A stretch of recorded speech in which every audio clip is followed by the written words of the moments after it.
యోహాను రాసిన మొదటి పత్రిక 2వ అధ్యాయం 18వ వచనాన్ని చదువుకుందాం. యోహాను రాసిన మొదటి పత్రిక 2వ అధ్యాయము 18వ వచనాన్ని అందరం కలిసి చదువుకుందాం. చిన్నపిల్లలారా, ఇది కడవరి గడియ, క్రీస్తు విరోధి వచ్చునని వింటిరి కదా. ఇప్పుడును అనేకులైన క్రీస్తు విరోధులు బయలుదేరి ఉన్నారు. ఇది కడవరి గడియ అని దీని చేత తెలుసుకొనుచున్నాము. ఇంకొక వచనాన్ని చదువుకుందాం. తెస్సలోనికైలకు రాసిన మొదటి పత్రిక, తెస్సలోనికైలకు రాసిన మొదటి పత్రిక 5వ అధ్యాయం. తెస్సలోనికైలకు రాసిన మొదటి పత్రిక 5వ అధ్యాయం. 5వ అధ్యాయంలో 23వ వచనాన్ని చదువుకుందాం.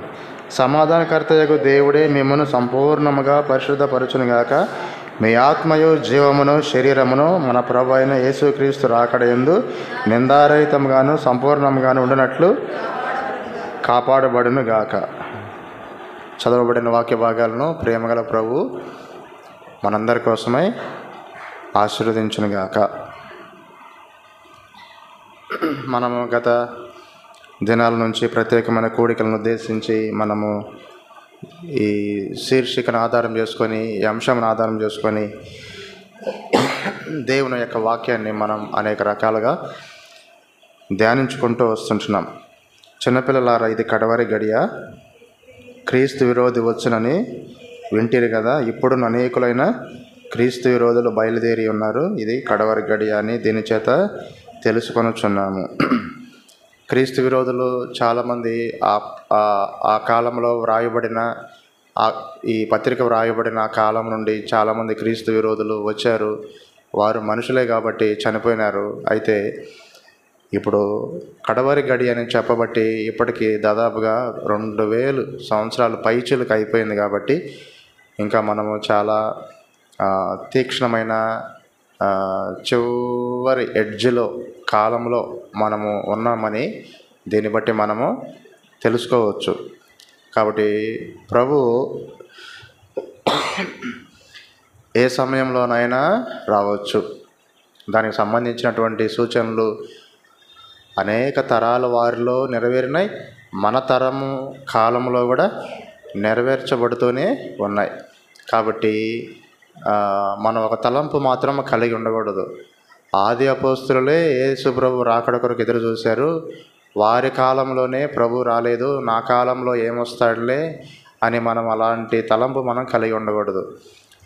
క్రైస్తవ జీవితంలో 100కి 100 మార్కులు పడాలంటే రక్షించబడిన మనము మన జీవితంలో నేను జీవిస్తున్న కాలంలోనే ప్రభు వస్తాడు అని పర్ఫెక్ట్గా ఖచ్చితంగా మనము నిరీక్షణ కలిగి ఆ విశ్వాస జీవితాన్ని కొనసాగించి ముగించేయాల. మనము జీవిస్తున్న కాలంలోనే ప్రభు వస్తాడు అని ఏం చేయాలంటే ఒక మంచి నిరీక్షణ కలిగి మనము జీవించాలి. ఎలాంటి నిరీక్షణ కలిగి జీవించాలి? ఎలాంటి నిరీక్షణ కలిగి జీవించాలి? నేనేదో మామూలుగా మంచి అని చెప్పాను, మీరు కూడా మంచి అని చెప్పకండి. మంచి కాదు. ఒకటి, ఎలాంటి నిరీక్షణ కలిగి జీవించాలంటే, ఒకటోదిగా తీతుకు రాసిన పత్రికలో ఒక వచనాన్ని మనము చదువుకుందాం. ఎలాంటి నిరీక్షణ కలిగి జీవించాలి దేవుని బిడ్డలమైన మనం అందరము. 2వ అధ్యాయము 12వ వచనం చదువుకుందాం. 2:12. మనము భక్తిహీనతను, ఇహలోక సంబంధమైన దురాశలను విసర్జించి, ఇప్పుడు చెప్పండి, మనం ఎలాంటి నిరీక్షణ కలిగి ప్రభు కోసం జీవించాలి? శుభప్రదమైన నిరీక్షణ కలిగి జీవించాలి. రెండవది ఏంటంటే తెస్సలోనికైలకు రాసిన మొదటి పత్రిక, తెస్సలోనికైలకు రాసిన మొదటి పత్రికలో రెండవ పత్రిక, తెస్సలోనికైలకు రాసిన రెండవ పత్రిక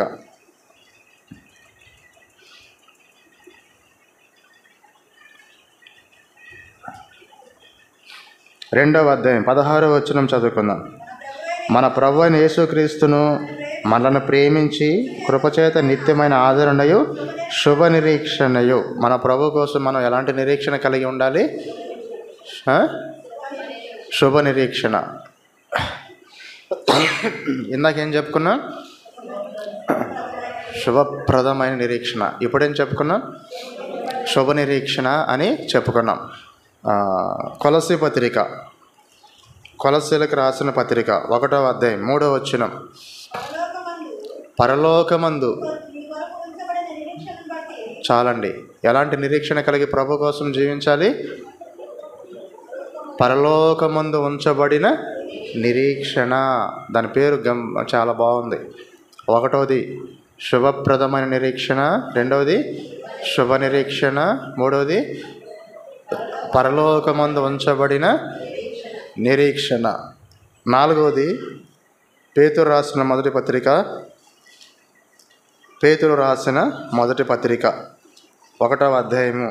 పేతురు రాసిన మొదటి పత్రిక 1వ అధ్యాయం 4వ వచనం 2వ లైన్లో జీవముతో కూడిన నిరీక్షణ కలిగి జీవించాలి.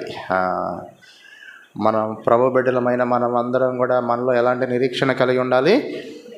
జీవముతో కూడిన నిరీక్షణ కలిగి జీవించాలి. 5వది రోమీలకు రాసిన పత్రిక, రోమీలకు రాసిన పత్రిక 5వ అధ్యాయము 5వ వచనం చదువుకుందాం. రోమీలకు రాసిన పత్రిక 5వ అధ్యాయం 5వ వచనాన్ని చదువుకుందాం.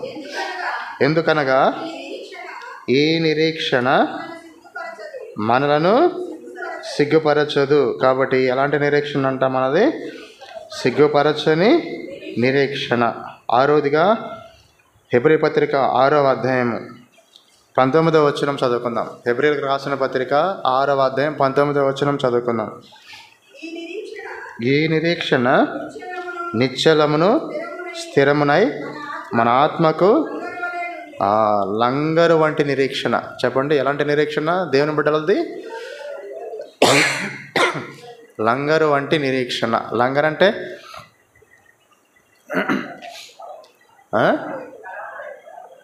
లంగరు దేనికి వాడతారు? పడవలక ఓడలకి వాడతారు. అదేలే, పడవ అంటే పెద్ద పడవ. పడవ అంటే మళ్ళీ చిన్న చిన్న పడవలు కాదండి, పెద్ద పెద్ద పడవలు. సముద్రం లోపలికి వెళ్ళిన తర్వాత సముద్రం ఆపేసారనుకోండి, ఆపేసేస్తారు. ఆపేసిన తర్వాత ఏం చేస్తారు? 4 పక్కల 4 లంగర్లు వేసేస్తారు. ఇక అది అట్లానే స్టేబుల్గా ఉండిపోతుంది. అలాగనే నావిక వాళ్ళు ఏం చేస్తారంటే సెయిలర్స్, ఫిషర్మెన్ రాత్రి వేళలో వేటకి వెళ్ళి ఏం చేస్తారంటే బోట్ని అండ్ షిప్ని ఏం చేస్తారంటే లోపల ఆపేస్తారు. ఆపేసి ఏం చేస్తారంటే లంగర్లు వేసేసి అట్లా స్టేబుల్గా ఉంచేసి పడుకుంటారు అనమాట, రెస్ట్ తీసుకుంటారు. ఇక ఎన్ని గాళ్ళు తుఫాన్లు అయినా రాని అది అట్లా కదలకుండా ఉంటుంది అన్నట్టు, మొద్దుగా ప్రశాంతంగా ఉంటుంది అన్నట్టు. అలాగే క్రైస్తవ జీవితంలో లోకమనే సముద్రంలో మనం అటు ఇటు మునిగిపోకుండా మనం చక్కగా ఉండాలంటే మనకు లంగర్ లాంటి నిరీక్షణ ఉంది. చెప్పండి, లంగర్ వంటి నిరీక్షణ ఉంది. ఈ నిరీక్షణ కలిగి లోకంలో మనం ప్రభు కొరకై పైన చూస్తూ, పైన అంటే పరలోకాన్ని చూస్తూ జీవించాలి. చెప్పండి, ఏం చూస్తూ జీవించాలి? పరలోకాన్ని చూస్తూ జీవించే వారముగా మనం ఉండాలని ప్రభు మనకు జ్ఞాపకం చేసేవాడుగా ఉంటున్నాడు. కాబట్టి ఇలాంటి నిరీక్షణ కలిగిన వారంగా మనం ఉండాలి. మనం ఉండి ఏం చేయాలంటే ప్రభు వస్తున్నాడు, ఇది కడవరి గడియ, చెట్ట చివరి గడియ, పీక్ టైంలో ఉన్నాం, ఎడ్జ్లో ఉన్నాం అని చెప్పేసి ఏం చేయాలంటే దేవుని కొరకు నిరీక్షణ కలిగి, ఈ టైప్స్ ఆఫ్ నిరీక్షణ కలిగి మనము ప్రభు కోసమే జీవించాల్సిన బాధ్యత సంఘంలో ఉన్న ప్రతి దేవుని బిడ్డకు కూడా ఉంది అని మనకు అర్థమైపోతుంది అన్నమాట. సరే, ప్రభు వచ్చాడు అనుకోండి, పరలోకం నుండి ఆకాశ మండలానికి ప్రభు వచ్చాడు అనుకోండి, ఆర్భాటంతోనూ ప్రధాన దూత శబ్దంతోనూ దేవుని బోరతోనూ ప్రభు దిగి వచ్చాడంటే, ప్రభు దిగి వస్తే మనల్ని తీసుకొని పరిశుద్ధాత్ముడు వెళ్ళిపోతాడు. అంటే సంఘంగా మనం అందరం ఎత్తబడతాం. ఎత్తబడిన వెంటనే ఇప్పటికీ ప్రపంచంలో ఏం జరుగుతుందంటే క్రీస్తు విరోధి ఆత్మ తిరుగుతుంది. కాబట్టి ఈ ఆత్మను అణిచివేస్తున్నాడు ఒక ఆయన, ఎవరు? పరిశుద్ధాత్ముడు. మరి ప్రభు వచ్చినప్పుడు వెళ్ళిపోతారు కాబట్టి ఇంక అణిచివేసేవాడు ఉన్నాడు. అప్పుడు ఈ ఆత్మ ఏం చేస్తుందంటే, క్రీస్తు విరోధి ఆత్మ ఒక మనిషిలోనికి, ఒక పొలిటికల్ లీడర్లోనికి దూరుతుంది, ప్రవేశించినప్పుడు ఆ వ్యక్తి ప్రపంచానికి ప్రత్యక్షపరచబడతాడు. ఎవరో? క్రీస్తు విరోధి కదా. క్రీస్తు విరోధి ప్రత్యక్షపరచబడేది ఎక్కడ? క్రీస్తు విరోధి ప్రత్యక్షపరచబడేది ఎక్కడ? భూమి మీద. నిజమైన క్రీస్తు ప్రత్యక్షపరచబడేది ఎక్కడ? ఆకాశ మండలంలో. మనము ఎవరి దగ్గరికి వెళ్తాం? భూమి మీద నుంచి ఆకాశ మండలానికి ఎవరిని ఎదుర్కోవడానికి వెళ్తాం? క్రీస్తుని ఎదుర్కోవడానికి వెళ్తాం. కాబట్టి మనకు కావాల్సిన క్రీస్తు ఎవరు? ఏం క్రీస్తు అబ్బా? యేసయ్య. చెప్పండి, ఎంత సింపుల్గా ఉంది కదా. యేసు ప్రభు అయిన యేసుక్రీస్తును, ఆయన రియల్ క్రైస్ట్, మెస్సయ్య అంటారు. అరామిక్ లాంగ్వేజ్లో యెషువా అంటారు. ఏమంటారు? ఇంగ్లీష్లో జీసస్ అంటారు. హిందీలో ఈషు అంటారు. తెలుగులో నాకు తెలియదు అనకూడదు, యేసు అనాలి. కాబట్టి అలాగా ప్రభుని ఎదుర్కోవడానికి మనం వెళ్ళిపోయిన తర్వాత ఈ భూమి మీద క్రీస్తు విరోధి అంటే ధర్మ విరోధి లేదా క్రీస్తు విరోధి, యాంటీ క్రైస్ట్ అనేవాడు పలానా వ్యక్తి అని చెప్పేసి ఈజీగా తెలిసిపోతుంది అన్నమాట. అప్పుడు మనం ఉండం ఇక్కడ, ఇంకా క్రీస్తు విరోధి పాలనలో మనం ఉండం. అప్పుడు మనం అందరం అక్కడ హాజరవుతాం. చెప్పండి, మనం అందరం అక్కడ హాజరవుతాం. క్రీస్తుకు పూర్వం నుంచి ఒలింపిక్స్ గేమ్స్ అంటారు చూసారా, అవి ప్రపంచంలో ఉన్నాయన్నమాట. గ్రీస్లో స్టార్ట్ అయినాయి ఒలింపిక్స్. ఏథెన్స్ గ్రీస్లో స్టార్ట్ అయిపోయినాయి. క్రీస్తుకు పూర్వం నుంచి ఎప్పుడో. ఒలింపిక్స్లో ఎవరైనా సరే గెలిచారనుకోండి, గెలిస్తే వాళ్ళకి ఏం చేస్తారంటే కిరీటం పెడతారు. చెప్పండి, ఏం పెడతారు? కిరీటం పెడతారు. గెలిచిన వాళ్ళని ఏమంటారంటే ఒక రాజుగా పరిగణిస్తారు. ఆ కిరీటాన్ని ఎలా చేస్తారంటే, ఒక చెట్టు కొమ్మ ఉంటుంది చూసారా, తీగలు ఆకులు ఉంటాయి, అవన్నీ చక్కగా అల్లి, ముళ్ళుండవు, చక్కగా అల్లి ఏం చేస్తారంటే పెడతారు. ఎందుకంటే గేమ్లో గెలిచారు కాబట్టి అలా దాన్ని అట్లాగా అదిం పెట్టేస్తారు, ముళ్ళు ఉండవు. ఆ గెలిచినటువంటి ఛాంపియన్కి అలాగ అదిం బట్టి ఆ కిరీటంలాగా ఇట్లా పెట్టేసి ఒక హైట్లో నిలబెట్టేసి అతనికి గోల్డ్ మెడల్ వేస్తారనమాట. బహుమానం ఇస్తారు, కప్పిస్తారు. చెప్పండి, ఏమిస్తారు? కప్పిస్తారు. అలాగిచ్చేటప్పుడు ఎవరైతే మెయిన్ ఆ ఒలింపిక్స్ని ఎవరైతే కండక్ట్ చేస్తున్నారో అలాంటి వాళ్ళు ఆ వ్యక్తికి ఎదురుగా ఒక పీఠం మీద కూర్చుంటారు. చెప్పండి, ఒక పీఠం మీద కూర్చుంటారు. ఆ పీఠాన్ని ఏమంటారంటే న్యాయపీఠం అంటారు. చెప్పండి, ఏమంటారు? దాన్ని ఏమంటారంటే భీమా అంటారు. చెప్పండి, ఏమంటారు? ఏం భీమానో ఏం రామానో అనబాకండి. ఏమంటారు తెలుసు? దాన్ని భీమా అంటారు. కాబట్టి ఇప్పుడు మనం ఆకాశ మండలంలోనికి ఎత్తబడిన వెంటనే మనకు కూడా ప్రభు బహుమానాలు ఇవ్వడానికి ఏం చేస్తాడంటే ఆయన కూడా న్యాయపీఠం మీద కూర్చుంటాడు. చెప్పండి, దేని మీద కూర్చుంటాడు? న్యాయపీఠం మీద కూర్చుంటాడు. దాన్ని తీర్పు అంటారు, న్యాయపీఠపు తీర్పు అంటారు. లేదా ఇంకోటి ఏంటంటే భీమా జడ్జిమెంట్ అంటారు. చెప్పండి, ఏమంటారు? భీమా జడ్జిమెంట్ అంటారు. భీమా జడ్జిమెంట్ అప్పుడు ఎత్తబడిన వెంటనే మనం అక్కడికి అసలు ఎందుకు ఎత్తబడిన వెంటనే అసలు అక్కడ కార్యక్రమం ఎట్లా స్టార్ట్ అవుతుంది? ఫస్ట్ మనం చూద్దాం. ఎత్తబడిన వెంటనే అక్కడ కార్యక్రమం ఎట్లా స్టార్ట్ అవుతుంది? అందరం యేసునందు క్రీస్తునందు ప్రభునందు నిద్రించిన వాళ్ళు ఫస్ట్ లెగుస్తారు. సజీవులమైన మనం మార్పు చెందుతాం. మనం అందరం కలుస్తాం. భూమి మీదనే కలిసి ఆ మేఘముల మీద ప్రభుని ఎదుర్కోవడానికి అలాగనే వెళ్ళిపోతాం. ఎంతసేపట్లో వెళ్ళిపోతాం? ఒక రెప్పపాటు కాలంలో అంత స్పీడ్లో వెళ్ళిపోతాం అనమాట. క్యాచప్ చేయబడతాం పైకి. దాన్ని ఇంగ్లీష్లో ర్యాప్చర్ అంటారు. ఎత్తబడుట అని అంటారనమాట. ఎత్తబడుట అంటారు.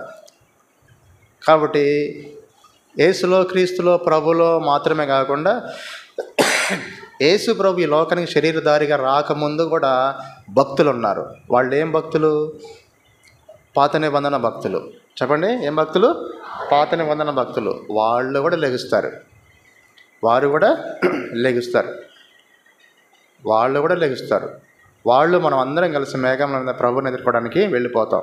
వెళ్ళిపోయిన తర్వాత అప్పుడు అందరం కలుస్తాం. పాత నిబంధన విశ్వాసులు, క్రొత్త నిబంధన విశ్వాసులు అందరం కలిసి ఆడ కలుసుకుంటాం అనమాట. అందరం ఇక్కడ భూమి మీద కలిసి మేఘాల మీద వెళ్ళిపోయి అక్కడ హాజరవుతాం. అప్పుడు వాళ్ళు మనం అందరం కలిసే ఉంటాం కాబట్టి అప్పుడు ఏమవుతుందో తెలుసా? ఒకానొక సందర్భంలో యేసు ప్రభు ఈ భూమి మీద ఆయన పరిచయం చేస్తున్న కాలంలో యేసు ప్రభు ఒక కొండ మీదకి, రూపాంతరం కొండ మీదకి 3 శిష్యులను తీసుకొని వెళ్ళాడు. ఆ శిష్యులను కొంచెం డౌన్లో పెట్టేసి యేసు ప్రభు కొంచెం ఇంకా అప్పులోకి వెళ్ళి శిఖరం మీదకి వెళ్ళి ప్రేయర్ చేసుకుంటూ ఉంటే ఆయన వస్త్రములు దగదగా మెరిసిపోయినాయి, రూపాంతరం చెందాడు. అప్పుడు పైనుండి ఎవరు వచ్చారంటే, చెప్పండి, పైనుండి ఎవరు వచ్చారు? మోషే, ఏలియాలు వచ్చారు. ఇదంతా యేసు ప్రభు శిలువ మరణానికి ముందు జరిగింది. అసలు ఎందుకు వాళ్ళు ఎందుకు వచ్చారంటే ఏదైనా బిగ్ ప్రాజెక్ట్ వర్క్ చేయాలని అంటే చేయడానికి ముందుగా అందరు కలిసి ఏం చేస్తారంటే ఒక కాన్ఫరెన్స్ ఏర్పాటు చేసుకొని దీన్ని ఎట్లాగా ప్లాన్ చేద్దాం, ఎలాగ అమలు చేద్దాం అని చెప్పేసి చర్చలు జరిపేసి మాస్టర్ ప్లాన్ వేసి ఇంక నెక్స్ట్ వీక్ ఆపరేషన్లోనికి దిగుతారన్నమాట. అలాగనే ఇక్కడ చర్చలు జరపడానికి పైనుంచి 2 వచ్చారు. పైనుండి పరలోకం నుండి 2 వచ్చారు. ఎవరెవరు? మోషే, ఏలియాలు వచ్చారు. వాళ్ళు ఎందుకు వచ్చారంటే యెరూషలేములో జరగవలసిన నిర్గమమును గురించి. నిర్గమం అంటే ఏంటంటే క్రూసిఫిక్షన్ అంటే శిలువ కార్యం గురించి చర్చలు జరపడానికి వచ్చారు. అలాగే వాళ్ళు యేసు ప్రభుతో మాట్లాడి తిరిగి వెళ్ళబోయేటప్పుడు ఇక్కడికి డౌన్లో ఎవరెవరు ఉన్నారు? శిష్యులు ఉన్నారు. అప్పటికి వాళ్ళు ఏం చేస్తున్నారంటే నిద్రపోతూ ఉన్నారు. అప్పటికి అంత స్పాట్లోనే వాళ్ళకి మెలకు వచ్చేసరికల్లా కళ్ళు తెరిచి చూస్తే అందరిలో అలర్ట్గా, చాలా స్పీడ్గా, ర్యాపిడ్ యాక్షన్లో ఉండేది ఎవరో? పేతురు ఏమన్నాడంటే, పేతురుకి దిమ్మ తిరిగిపోయింది. మా యేసుప్రభు పక్కన 2 ఎవరో ఉన్నారే అని చెప్పేసి అని ఏం చేశాడంటే యేసుప్రభుతో అంటున్నాడు. ఏమంటున్నాడు తెలుసా? యేసయ్యా యేసుప్రభు నీకొకటి. ఇది భలే ఉంది ప్రభు. ఈరోజు ఇక మనం కిందకు పోవద్దు, ఇక్కడే ఉందాం. ఇక్కడే ఉండి ఏం చేద్దామంటే నీకొకటి, చెప్పండి, నీకొకటి, మోషేకొకటి, ఏలియాకొకటి, 3కి 3 పర్ణశాల కడతాను ప్రభు అని అంటే, బా ఏం ఐడియా, ఒక జీవితాన్ని మార్చేసింది పో అన్నట్టుగానే కట్టుకో అని చెప్పేసి పర్మిషన్ ఇచ్చాడా? అట్లేం లేదు. ఏం చేశాడంటే ఏమన్నాడు? అప్పుడు పరలోకం నుంచి వాయిస్ వినిపించింది. ఏం మాట్లాడుతున్నాడు దేవుడు? ఈయన నా ప్రియకుమారుడు, ఈయన ఏందో నేను ఆనందించుచున్నాను, ఈయన మాట వినాలని చెప్పేసి చెప్పాడనమాట. అప్పుడు అక్కడ జరిగినటువంటి సంఘటన ఏంటంటే యేసుప్రభు అంటే రోజు యేసుప్రభు వెంట తిరుగుతూ ఉంటారు కాబట్టి యేసుప్రభుని ఈజీగా ఫైండ్ అవుట్ చేశారండి. మరి మోషేకి పేతురుకి మధ్యలో కాలం ఎంత? చాలా కాలం. మోషేని ఏ రోజు పేతురు చూశాడు? ఏ రోజు చూడలేదు. చూడకపోయినా కూడా పేరు ఎట్లా చెప్తున్నాడు? ఈయనే మోషే అని. కనీసం యేసు ప్రభు కూడా పేతురుకి చెప్పలేదు. పేతురు, ఈరోజు మన దగ్గరికి 2 గెస్టులు వచ్చారు, ఒక గెస్ట్ పేరు మోషే, ఈయనే మోషే, నీకు తెలుసా అని చెప్పేసి పరిచయం చేయాల. అట్లా యేసు ప్రభు చెప్పకపోయినా కూడా పేతురు వెంటనే ఫట్ అని చెప్పేసి పేరు చెప్పేశాడు. మోషేకి ఒకటి అంటున్నాడు, నెక్స్ట్ ఏలియాకి ఒకటి అంటున్నాడు. ఎట్లా తెలిసింది పేతురికి అంటే అది మహిమ. చెప్పండి, ఏంటి? అది మహిమ. అలాగే మనం కూడా ఎత్తబడ్డామనుకోండి, ఆ మహిమలో అలాంటి జ్ఞానం మనకు కూడా వచ్చేస్తుంది. వచ్చేసిన వెంటనే మన పక్కనే ఆయన ఉంటాడు. ఎవరో పాత నిబంధనల భక్తులు ఎవరో ఉంటారు. ఉన్నప్పుడు యేసుప్రభు నీ దగ్గరకు వచ్చేసి, అమ్మ తెనాల నుంచి వచ్చినటువంటి సిస్టర్, బ్రదర్, నీ పక్కన ఈయన ఉన్నాడు, ఈయన తెలుసా, ఈయనే ఫలానా అని చెప్పేసి ఆయన యేసుప్రభు చెప్పడం. ప్రభు ఏం చేస్తాడంటే ఆ జ్ఞానం నీకు ఇచ్చేస్తాడు కాబట్టి నీ అందరికి నువ్వే తెలిసేసుకుంటావు. అందుకని చెప్పేసి అప్పటి నుంచి అందరిని గుర్తుపట్టేసి అందరి పేర్లు నువ్వు తెలుసుకుంటావు అన్నమాట. ఈమె ఎస్తేరు, ఈమె రూతు, ఈయన అబ్రహాం, ఈయన యోబు, ఈయన మోజెస్ అని చెప్పేసి అందరి పేర్లు మనం తెలుసుకుంటాం అన్నమాట. అక్కడికి వెళ్ళిన వెంటనే అలాంటి జ్ఞానము, అలాంటి అండర్స్టాండింగ్ అనేది మనకి వచ్చేస్తుంది. వాళ్ళు ఎలా ఉంటారంటే వాళ్ళు చేసినటువంటి త్యాగ సహితమైన జీవితాలను బట్టి వాళ్ళు ఎంతో మహిమలో వెలిగిపోతూ ఉంటారు. అందరి మహిమ కంటే బ్రైట్గా గొప్ప మహిమతో ఎవరుంటారంటే యేసుప్రభు ఉంటాడు. 10,000లో ఆయనను గుర్తుపట్టవచ్చు. అందరు మహిమలతో ఉంటే మరి యేసుప్రభు కూడా సేమ్ అట్లానే ఉంటాడా ఏంటి? అందరికంటే ఇంకా టాప్ లెవెల్లో టాప్ రేంజ్లో ఉంటాడు. అప్పుడు మనం ప్రభువుని గుర్తుపట్టవచ్చు. ప్రభువుని గుర్తుపడతాం. ప్రభువుని గుర్తుపట్టి ప్రభువుని చూస్తాం, కళ్ళారా చూస్తాం. ఆకాశ మండలంలో వెళ్ళిన వెంటనే జరిగేటువంటి సన్నివేశము ఇలాగుంటుంది. సరేనా? ఇది చాలా అద్భుతమైనది. సరే, అక్కడికి వెళ్ళిన వెంటనే ఫస్ట్ అది అయిపోతుందా? నెక్స్ట్ ఏంటంటే యేసు ప్రభు వారు న్యాయపీఠం మీద కూర్చొని ఉంటాడు. కూర్చొని ఉన్న వెంటనే ఏమవుతుందంటే 2 కొరింథీ పత్రిక 5వ అధ్యాయం 10వ వచనం చదువుతారా? ఎందుకనగా తాను జరిగించిన క్రియల చొప్పున మంచువైనను సరే చెడ్డవైనను సరే దేహముతో జరిగించిన వాటి ఫలమును దేనితో జరిగించిన ఫలం అంటాను? దేహముతో జరిగించిన వాటి ఫలము ప్రతివాడు పొందినట్లు మనమందరమును క్రీస్తు న్యాయపీఠం ఎదుట. ఇప్పుడు చెప్పండి, క్రీస్తు న్యాయపీఠం ఎక్కడా? చెప్పండి, క్రీస్తు న్యాయపీఠం ఎక్కడండి? చెప్పండి అమ్మా, క్రీస్తు న్యాయపీఠం ఎక్కడా? అయ్యో, అందరిని గుర్తుపట్టేది ఎక్కడా? మరి ఆ కార్యక్రమం అయిపోయిన తర్వాత అక్కడ కూర్చుంటాడని చెప్పాను కదా, ఎక్కడ? ఆ కార్యక్రమం అయిపోయిన తర్వాత నెక్స్ట్ అక్కడే కూర్చుంటాడని చెప్పాను కదా, ఎక్కడ? అదే దేని మీద అంటే న్యాయపీఠం అనాలి. ఎక్కడ కూర్చుంటాడు? ఆకాశ మండలంలోనూ కూర్చుంటాడు. ఆకాశ మండలంలో దేని మీద కూర్చుంటాడు? న్యాయపీఠం మీద కూర్చుంటాడు. ఇప్పుడు చెప్పండి, మనం అందరం న్యాయపీఠం ఎదుట హాజరు కావాలి. న్యాయపీఠం ఎదుట ఏ ప్లేస్లో? ఆకాశ మండలంలో.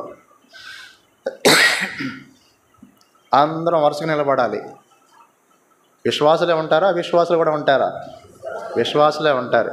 అప్పుడు ప్రభు ఏం చేస్తాడంటే న్యాయపీఠం మీద కూర్చొని ఏం చేస్తాడు? మనం దేహంతో చేసినటువంటి విషయాలన్నిటిని గురించి ఏం చేస్తాడు? మనకు ప్రతిఫలం ఇవ్వడానికి సిద్ధపడతాడు. ఇప్పుడు మనం దేహంతో ఏం చేసాం? దేహం అంటే శరీరంతో ఏం చేసాం? నేను చెప్తానండి. తల్లిదండ్రులకు జన్మించిన దగ్గర నుండి మారు మనసు పొందేంత వరకు మన దేహంతో ఏం చేసామో అవన్నీ యేసు ప్రభు తన రక్తంతో కడిగి పవిత్రపరిచాడు, కొట్టేశాడు. ఇక మారు మనసు పొందిన దగ్గర నుంచి మారు మనసు పొందినామంటే యేసు ప్రభువుని రక్షకునిగా అంగీకరించామనే కదా. మారు మనసు పొందిన దగ్గర నుంచి యేసు ప్రభు రెండో రాకడ వరకు ప్రభు లేదా మన ప్రభు తీసుకునేంత వరకు మనం దేహంతో ఏమేం చేస్తామో అవన్నీ లెక్కలోనికి వస్తాయి. అర్థమైందా? అవి మంచివైనా సరే చెడ్డవైనా సరే పరిశుద్ధంగా జీవించాలని చెప్పేసి పొద్దుటి నుంచి నొక్కి చెప్పింది. అదిగే పరిశుద్ధంగా జీవించాలి. అమ్మో, యేసు ప్రభువుని నమ్ముకున్న దగ్గర నుంచి శరీరంతో ఏం చేయాలి ఏంటి? మంచిగా జీవించాలి. ఈ శరీరంతో ఈ మంచిగా ప్రభు కొరకై ప్రభు మహిమార్థమై జీవించాలి. ఏదైనా సరే పరిశుద్ధంగా ఉండాలి. చెప్పండి, ఏదైనా సరే పరిశుద్ధంగా ఉండాలి. నడవడిక పరిశుద్ధంగా ఉండాలి, మాటలు పరిశుద్ధంగా ఉండాలి, బిహేవియర్ పరిశుద్ధంగా ఉండాలి, వివాహం కూడా పరిశుద్ధంగా ఉండాలి, అన్నీ పరిశుద్ధంగా ఉండాలి. కుటుంబ జీవితం పరిశుద్ధంగా ఉండాలి. పరిశుద్ధంగా జీవించండి అని చెప్పేసి పెళ్లి చేసుకోబాకు, ఇంకట్లానే సింగిల్గా ఉండి బ్రహ్మచారిగా ఉండి అనేది కాదు. అర్థమైందా? పరిశుద్ధంగా జీవించాలంటే అందుకే పరిశుద్ధ వివాహం అని చెప్పేసి పత్రికలు కొట్టించేది. అందుకే వేరే వాళ్ళు కొట్టరు కదా. అట్లా కొడతారండి? కొట్టరు. పరిశుద్ధ వివాహ జీవితం, పరిశుద్ధ దాంపత్య జీవితం, పరిశుద్ధ కుటుంబ జీవితం, పిల్లలు ఎన్ని ఎలాగ ఉండాలంటే పరిశుద్ధంగా ఉండాలి. ఇక పరిశుద్ధంగా ఉండమన్నాడు దేవుడు అని చెప్పేసి ఇక ఏదో మునీశ్వరులాగా ఉండడం కాదు. ఏదో చెట్టు చూసుకొని ఆనుకొని గడ్డం పెంచుకొని జుట్టేసుకొని కమండలం తీసుకొని దండకం తీసుకొని ఇక వేసుకో, కళ్ళు మోసుకో, 4-5 సంవత్సరాల వరకు కళ్ళు తెరవబాక అనేది కాదు. నీట్గా సిస్టమేటిక్గా పవిత్రంగా జీవించాలి. సరేనా? అలాగా పరిశుద్ధంగా జీవిస్తూ ఏం చేయాలి తెలుసా? దేవుని కొరకు పరిచర్య చేయాలా. చెప్పండి, ఏం చేయాలా? దేవుని కొరకు పరిచర్య చేయాలా. నువ్వు రక్షించబడ్డావు, రక్షించబడిన తర్వాత వివాహం చేసుకున్నావు, తర్వాత పిల్లల్ని కన్నావు, తర్వాత జాబ్ ఉంది, జాబ్ చేసుకుంటా ఏం చేయాలంటే టైం ఉంది చూసారా? ఎంత టైం ఇచ్చాడు దేవుడు మనకి? ఒక రోజుకి 24 గంటలు. ఈ 24 గంటలను ఏం చేయాలంటే 24 గంటలతో బడ్జెట్ తయారు చేయాలి. చెప్పండి, బడ్జెట్ తయారు చేయాలి. బడ్జెట్ అంటే ఏంటి? డబ్బులు బడ్జెట్ కాదు, టైం బడ్జెట్. ఏం బడ్జెట్? Time budget. ఈ టైం కుటుంబ జీవితానికి, ఈ టైం జాబ్ చేసుకోవడానికి, ఈ టైం ఒక టైం ఉంటుంది, అది దేవుని కోసం ఉపయోగించాలి. చెప్పండి, ఆ టైంని కూడా మనం దేనికి ఉపయోగించుకొని నష్టపోతాం. అర్థమైందా? దేవుడు ఎవరిని కూడా బలవంతం చేయడు. ప్రభువా నీ కొరకు నేనేం జీవించనులే, నమ్ముకుంటానులే, కానీ నీ కొరకు నేను అంతగా ప్రయాసపడాలనే, నేనేం నీ కోసం ఏం పని చేయనులే అంటే దేవుడు నిన్నేం అనడం. బిడ్డ, నేను నిన్ను నరకం నుండి రక్షించాను, నువ్వు ఇక సంతోషంగా ఉన్నావు, నువ్వు నా బిడ్డవి, అయితే నేను నీ విషయంలో బలవంతం ఏం చేయను. అయితే మనం ఎవరికై వాళ్ళు తెలుసుకొని ఏం చేయాలి? ప్రభువా నువ్వు నా కోసం ఎంత కష్టపడ్డావు, రక్షించు, అంత బాగానే ఉంది, కానీ నీ కొరకు నేను కొంచెం త్యాగంగా జీవిస్తానంటే ఇక అప్పుడు మొదలు పెడతాడు. ఏంటదనంటే, నువ్వు నా కొరకు ఎంత కష్టపడ్డావు, నువ్వు నా కొరకు ఎంతగా త్యాగం చేసుకున్నావు అనే దానికి, నీ దేహంతో నువ్వు నా కొరకు ఎంత మంచిగా జీవించావు అనే దానికి మొత్తం లెక్కేసి ఏం చేస్తాడంటే బహుమానం ఇస్తాడు. చెప్పండి, ఏమిస్తాడు? ఎక్కడ? ఆకాశ మండలంలో. అది దాన్ని ఏం జడ్జిమెంట్ అంటారు? ఏం జడ్జిమెంట్ అంటారు? న్యాయపీఠం అంటారు. చెప్పండి, ఏమంటారు? న్యాయపీఠం మీద ఉండి యేసుప్రభు వారు మనం చేసినటువంటి క్రియలకు ప్రతిఫలం ఇస్తాడు. ఆ న్యాయపీఠపు తీర్పుని ఏమంటారంటే బీమా జడ్జిమెంట్ అంటారు. చెప్పండి, ఏమంటారు? బీమా జడ్జిమెంట్ అంటారు. ఈ మాటలు మనం వింటూ ఉంటే మనకేం అర్థమవుతుంది? ఈ మాటలు మనం వింటూ ఉంటే మనకేం అర్థమవుతుంది? యేసుప్రభుని నమ్ముకొని అట్లాగని పైన జీవిస్తే ఎక్కువ ఫలితం వస్తుందా, లేకపోతే కష్టపడితే ఫలితం వస్తుందా? కష్టపడితే ఫలితం వస్తుంది. అందుకని చెప్పేసి క్రీస్తు శకం 1500 సంవత్సరాల కాలంలో అనేక మంది మిషనరీస్ ప్రపంచ దేశాలకు చెదరిపోయి ఏం చేశారంటే పరిచర్యలు చేశారు. అందుకని చెప్పేసి ప్రపంచం ఒక వెలుగు వెలిగింది. చెప్పండి, ప్రపంచము ఒక వెలుగు వెలిగింది. క్యానిబల్స్ సైతం మారారు. క్యానిబల్స్ అంటే ఎవరు? క్యానిబల్స్ అంటే ఎవరు? మనుషులు తినేవాళ్ళు. చెప్పండి, ఎవరు? నరమాంస భక్షకులు వేసి బాణం వేసి కొడతారు. ఎక్కడున్నారో కూడా తెలియదు. బాణం వేసి కొడితే దానికి అప్పటికే విషం పూసి ఉంటుంది, బాణానికి షార్ప్గా. అది వచ్చి గుచ్చుకుందంటే అంత స్పాట్లో డెడ్ అయిపోతారు. తీసుకుని వెళ్ళి ఏం చేస్తారంటే ఇక పార్ట్స్ అన్నీ డివైడ్ చేసేసి చక్కగా వాళ్ళు తినేస్తారు. నరమాంస భక్షకులు అంటారు. అలాంటి వారి వద్దకు కూడా వెళ్ళి మిషనరీస్ ఎంతో కష్టపడి వాళ్ళను మార్చారు. వాళ్ళల్లో కూడా దేవుని సేవకులు తయారైన వాళ్ళు కూడా ఉన్నారు. వామ్మో, అట్లా ఉంటుందన్నమాట. ఒక వెలుగు వెలిగింది ప్రపంచం ఆ రోజుల్లో. తెలుసుకోవాలి. అందుకని చెప్పేసి మనం కూడా ఏం చేయాలంటే, నేను దేవుని నమ్ముకున్నాను, నా కుటుంబ జీవితము అది జాబు ఇవన్నీ ఓకే, అంతా బాగానే ఉందిలే, కానీ దేవుని కొరకు నేను ఎంత కష్టపడుతున్నాను అని చెప్పి క్వశ్చన్ చేసుకొని దేవుని కోసం కూడా ప్రయాసపడే వారంగా మనం ఉండాలి.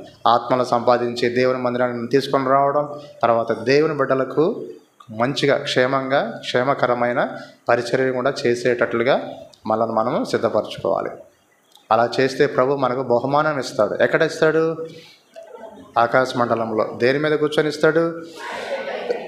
దాన్ని జడ్జిమెంట్ అంటారు. జడ్జిమెంట్ అంటే పనిష్మెంటా, రివార్డ్స్. సరేనా? అలాగే రివార్డ్స్ ఇవ్వాలంటే మనం ఈ లోకంలో మనం ఏం చేయాలంటే పరిచర్య చేయాలి. ప్రభు కోసమే మనం ఏదో ఒక విధంగా మనం పనిచేసే వారంగా ఉండాలి. పని చేయాలంటే మన చేతిలో ఏముండాలి? టూల్ ఉండాలి, వస్తువు ఉండాలి. అర్థమైందా? ఈ క్లాత్ నేను చించి పడేసాలంటే ఇట్లా పెట్టి పండుతో ఇట్లా పెట్టి చేతితో లాగిన అనుకోండి, పళ్ళు పోవడమో ఇది నొప్పి చేయడమో ఏదో ఒకటి జరుగుతుంది. అట్లా కాకుండా సులభంగా టెక్నిక్ జ్ఞానంగా దీన్ని కట్ చేయాలంటే ఏం చేయాలంటే వెంటనే సిజర్స్ను ఉపయోగిస్తాను. సిజర్స్ను ఉపయోగించి అట్లా అంటే చాలు వెళ్ళిపోతుంది. అలాగనే దేవుని పని చేయాలంటే మన చేతులు ఏముండాలి తెలుసా? ఏముండాలి? ఆత్మవరం ఉండాలి. చెప్పండి, ఏముండాలి? ఆత్మవరం ఉండాలి. దేవుని నమ్ముకొని బాప్తీసం పొందిన వాళ్ళకి ఏం చేయాలంటే ఒక పక్కన ఆత్మ ఫలాలు ఫలించాలి, రెండో పక్కన ఆత్మవరాలు ఉంటాయి. ఆత్మవరాలను ఉపయోగిస్తూ ఉండాలి. దేవుడు నాలో ఏం ఆత్మవరం పెట్టాడు అని నువ్వు గనక రక్షణ పొందిన రోజు నుండి, బాప్తిస్మం తీసుకున్న రోజు నుండి జాగ్రత్తగా నీ సొంత జీవితాన్ని చాలా జాగ్రత్తగా పరిశీలించుకుంటా దేవునిలో నమ్మకంగా డెవలప్ అవుతా ఉన్నావు అనుకోండి, అప్పుడు దేవుడు నాలో ఏం ఆత్మవరం పెట్టాడు. ఆత్మవరం అంటే స్పిరిచువల్ గిఫ్ట్ అంటారు, టాలెంట్ అంటారు. అర్థమైందా? ఏం వరం పెట్టాడు నాకు అని చెప్పేసి అది ఈజీగా తెలిసిపోతుంది. ఆహా, దేవుడు నన్ను ఎందుకు ఏర్పరచుకుంది, ఎందుక దేవుడు నాలో ఇది పెట్టాడా అని చెప్పేసి తెలిసిపోతుంది. అప్పుడు నేను దాన్ని ఏం చేయాలి తెలుసా? ఉపయోగించుకోవాలి. చెప్పండి, ఏం చేయాలి? దాన్ని ఉపయోగించుకోవాలి. ఎలాగ ఉపయోగించుకోవాలి? ఎమోషనల్గా ఉపయోగించుకోవాలా? స్పిరిట్ లీడింగ్తో ఉపయోగించుకోవాలా? స్పిరిట్ లీడింగ్ అంటే ఏ స్పిరిట్ లీడింగ్తో? హోలీ స్పిరిట్ లీడింగ్తో ఉపయోగించుకోవాలి. ఎమోషనల్గా ఉపయోగించుకోవాలంటే నేనేదో వాక్యం చెప్తానని చెప్పేసి నేనేదో ఫోర్స్ఫుల్గా వచ్చాను, ఇక్కడికి రాలేదు. నేను వాక్యం చెప్తాను, అందరూ దిగండ్రు అని చెప్పేసి అందరిని ఒక లాగు లాగేసి ఆడ పడేసి నేను వాక్యం చెప్తాను చూడండి దడ చదివితున్నాం అనుకోండి, అందరూ వెళ్ళిపోతారు, ఎవరు ఉండరు. లేకపోతే నన్ను లాగి ఇసిరి పడేస్తారు అవతలకి. అట్లా కాదు, సరేనా? అందుకని చెప్పేసి ఏం చేయాలంటే దేవుని నడిపింపులో మన టాలెంట్ అనేది ఉపయోగించబడాలి. రెడీయా? దేవుడు నాలో ఆ టాలెంట్ పెట్టాడు. అందుకని చెప్పేసి ఆ టాలెంట్ దేవుడు తన చిత్త ప్రకారంగా తన సొంత సమయంలో తన ఉద్దేశించినటువంటి స్థలంలో ఒక పర్టికులర్ టైంలో వాడబడేటట్టుగా నన్ను చేసి నన్ను ఆ విధంగా రెడీగా ఉండేటువంటి ఒక వెపన్గా రెడీగా పెడతాడనమాట. రెడీగా పెట్టినప్పుడు టైం వచ్చినప్పుడు ఆన్ చేస్తాడు. ఆన్ చేసినప్పుడు ఇంకా వాడబడితే ఏమవుతుందంటే రెండు పక్కల పని జరుగుతూ ఉంటుంది. రెండు పక్కల అంటే సోల్స్ విన్ అవుతూ ఉంటాయి. నెక్స్ట్ ఏం జరుగుతుంది? చర్చికి ఎడిఫికేషన్ అవుతూ ఉంటుంది, చర్చ్ ఎడిఫై అవుతూ ఉంటుంది అన్నమాట, సంఘం క్షేమాభివృద్ధి పొందుతూ ఉంటుంది అన్నట్టు. ఈ విధమైనటువంటి పనులన్నీ కూడా రెండు కోణాల్లో జరుగుతూ ఉండాలి. అలాగనే ప్రియమైన దేవుని బిడ్డ గుర్తుపెట్టుకో, నువ్వు కూడా ఎప్పుడో రక్షణ తీర్మానం చేసుకున్నావు, దేవుని యొక్క వాక్యానికి విధేయత చూపించి పరిశుద్ధాత్మ యొక్క ప్రేరణలో నడిపింపుతో అయితే నిజంగానే ప్రభు నీ పాపను క్షమించి నీకు మంచి మారు మనసు జీవితం ఇచ్చాడు, బాగానే ఉంది. తర్వాత బ్యాప్టిజం తీసుకున్నా, బాగానే ఉంది. అప్పటి నుంచి నువ్వు ఆత్మీయంగా జీవిస్తున్నటువంటి క్రమంలో నీకేమర్థమైంది? 1 yearకి 2 yearsకి తేడా తెలిసిపోయింది. 1 yearలో తెలియనటువంటి విషయాలు 2nd yearలో తెలిసిపోయినాయి. అంటే నువ్వు ఆత్మీయంగా ఎదిగినావు. ఈ ఆత్మీయంగా ఎదిగినటువంటి క్రమంలో నీలో ఏదో ఒక స్పెషలైజేషన్ అనేది కనిపిస్తుంది అని అంటే దాని అర్థం ఏంటంటే ఏదో ఒక టాలెంట్ బయటపడుతుంది అని అర్థం అన్నమాట. ఆ టాలెంట్ను ఉపయోగించుకోవాలి. ఏం టాలెంట్ పెట్టాడని చెప్పేసి నీకు అర్థమైంది అనేది నీకే తెలుసు, నాకు తెలియదు. ఫస్ట్ నీకు తెలుస్తుంది. తెలిసినప్పుడు దాన్ని మంచిగా నువ్వు సంఘంలో వాడుతూ ఉంటే అప్పుడు మాకు తెలుస్తుంది. అందుకని చెప్పేసి టాలెంట్ను ఉపయోగించుకొని ఏం చేయాలి తెలుసా? ఈ కృపావరాన్ని ఉపయోగించుకొని దేవుని సంఘంలో అలాగే ఆత్మల రక్షణ కొరకు ఉపయోగించుకొని వాడుకుంటూ ఉండాలి. వాడుకుంటూ ఉంటే అందులో దేవుడు నిన్ను డెవలప్ చేస్తాడు. ఏదైనా వస్తువుని వాడుతున్నాను అనుకోండి, ఆ వస్తువు ఏమవుతుంది? అదే కరెక్టే, షైన్ అవుతుంది. ఏమవుతుంది? షైన్ అవుతుంది, ప్రజ్వలించబడుతుంది. చెప్పండి, ఏమవుతుంది? ప్రజ్వలించబడుతుంది. ఇంగ్లీష్లో షైన్ అవుతుంది అన్నమాట. ఇప్పుడు దాకా నువ్వు ఎట్లా ఉన్నావు మరి? షైన్ అయినావా? కొంతమంది పేర్లు పెట్టుకుంటారు, గర్ల్స్కి షైనీ అంటారు. షైనీ లేదు, ఏం లేదు. సరేనా? షైనీ అంటే బ్రైట్నెస్, ప్రజ్వలించబడుతుంది అనమాట. అందుకనే అపోస్తలుడైన పౌలు తిమోతికి చెప్పాడు, నా హస్త నిక్షేపణం వల్ల నీకు కలిగిన కృపావరమును ప్రజ్వలింప చేసుకో, అంటే షైన్ చేసుకో అని అంటున్నాడు అనమాట. మరి నీలో ఏం కృపావరం పెట్టాడో నీకు తెలిసిపోయింది అని అంటే, తెలిసిపోయిన వెంటనే ఏం చేయాలంటే దాన్ని నెమ్మదిగా దాన్ని వాడుకుంటా షైన్ చేసుకుంటూ ఉండాలి. ఎన్ని అవమానాలు, ప్రతికూలమైన పరిస్థితులు వచ్చినప్పటికీ కూడా దేవునిలో తట్టుకొని, తాళుకొని, ఓర్చుకొని, ఓరిమి కలిగి ఉండి ఆ టాలెంట్ నమ్మకంగా షైన్ చేసుకుంటూ ఉంటే ఆ నేర్పుదల అనేది, ఆ స్కిల్స్ అనేవి నీకు తెలుస్తాయి అన్నమాట. అనుభవం పెరుగుతుంది. అనుభవం పెరిగినప్పుడు ఒక వాక్యం నీ జీవితం నెరవేరుతుంది. అదేంటంటే, తన పనిలో నిపుణత గలవా అని నేను చూచితివా. చూశాను అని మీరు అనొద్దు, నెక్స్ట్ పూర్తి చేయాలి. తన పనిలో నిపుణత గలవారిని చూచితివా, పూర్తి చేయండి. అల్పులైన వారి ఎదుట కాదు, రాజుల ఎదుటనే నిలుస్తారు. అట్లా నేను ఎట్లా తయారవుతానని చెప్పేసి నేను ఏ రోజైనా కలగన్నానా? నేను కలగనలేదు. నేను ఎట్లా తయారు కావాలని చెప్పేసి నేను ఏ రోజైనా నేను కోచింగ్కి వెళ్ళలేదు. నెమ్మదిగా గ్రహించకుండా గ్రాడ్యువల్గా చేసుకుంటూ వస్తే ఈ విధంగా నేను ఇలాగ దేవుడు నన్ను ఇలాగ చేశాడని చెప్పేసి నాకు గ్రహింపు వస్తుంది. అందుకని చెప్పేసి దీనికోసం నేనేం యుద్ధాలేం చేయలే. అర్థమైందా?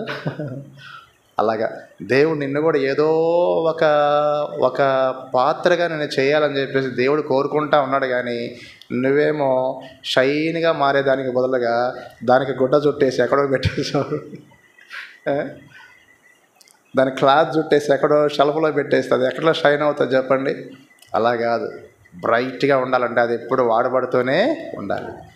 అసలు నేను దేవుని నమ్ముకున్న ఎందుకు మౌనంగా ఉంటానికా ఏంటి? లేదు, మౌనంగా ఉండకూడదు.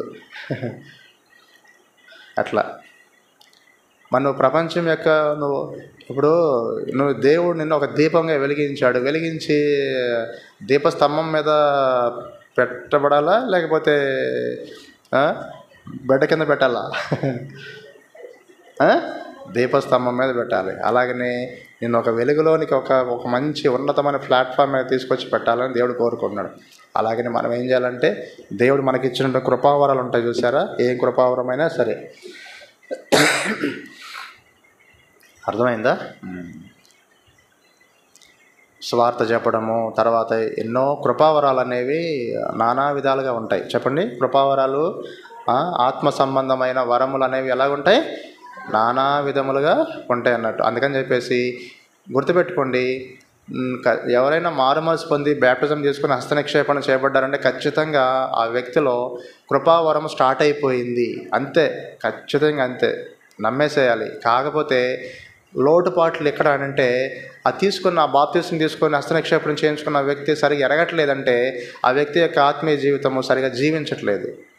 స్టార్టింగ్ మాత్రం బాగానే స్టార్ట్ చేశారు, కానీ ఇక మూవింగ్ అంటే ఇక స్పీడ్ అందుకోవడంలో కొంచెం వాళ్ళు ఏం చేస్తున్నారంటే వెనుకంజ వేస్తున్నారు. అందుకనే నాలో పలానా కృపావరం ఉంది అని చెప్పి తెలుసుకోవడానికి కొన్ని ఏండ్లు పట్టొచ్చేమో. అది చాలా ప్రమాదం, టైం వేస్ట్ అవుతుంది. ఆ టైం మళ్ళీ తిరిగి సమకూర్చబడకపోవచ్చేమో. తిరిగి సమకూర్చబడక ముందే నువ్వు ఈ లోకాన్ని విడిచిపెట్టవచ్చేమో. అలా జరిగితే నీకు బహుమానం పోతుంది. ఆడకపోయిన తర్వాత ఇక అట్లానే అద్దరిపోవాలి.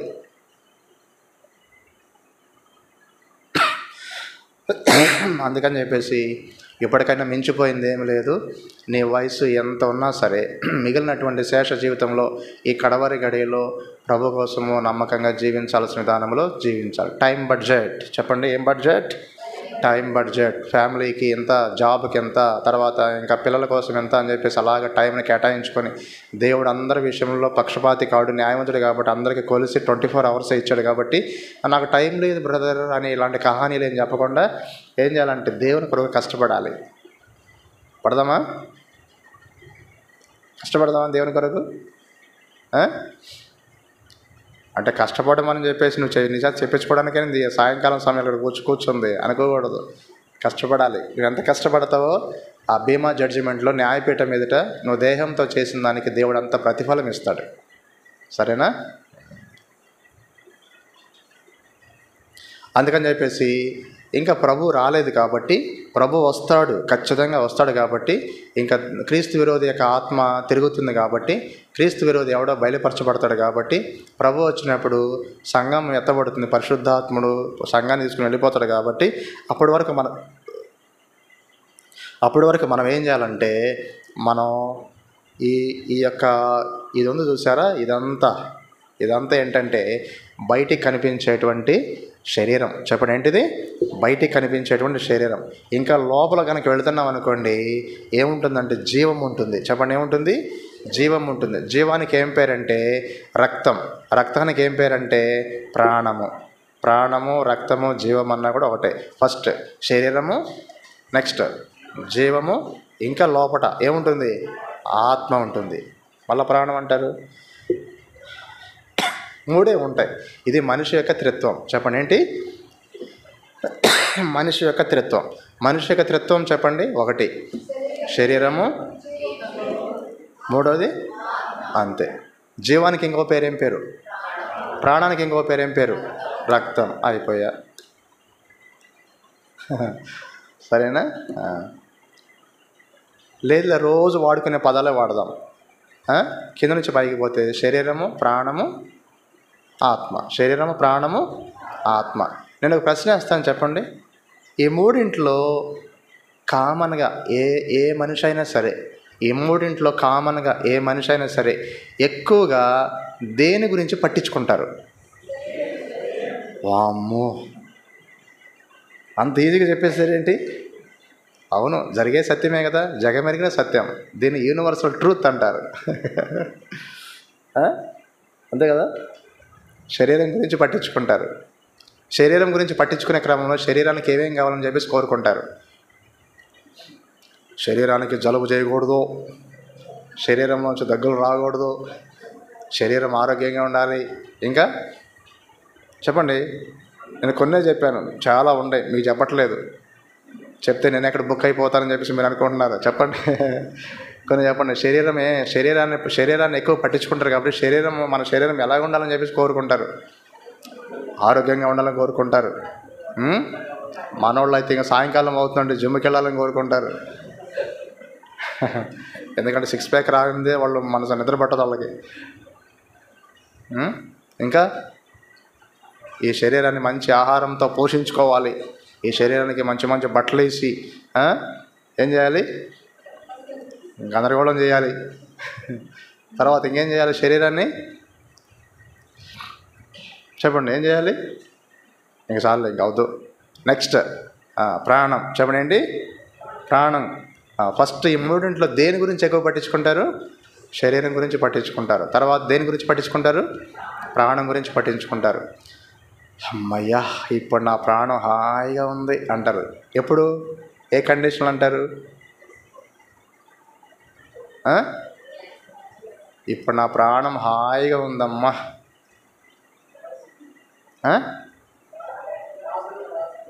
ఏమంటారు?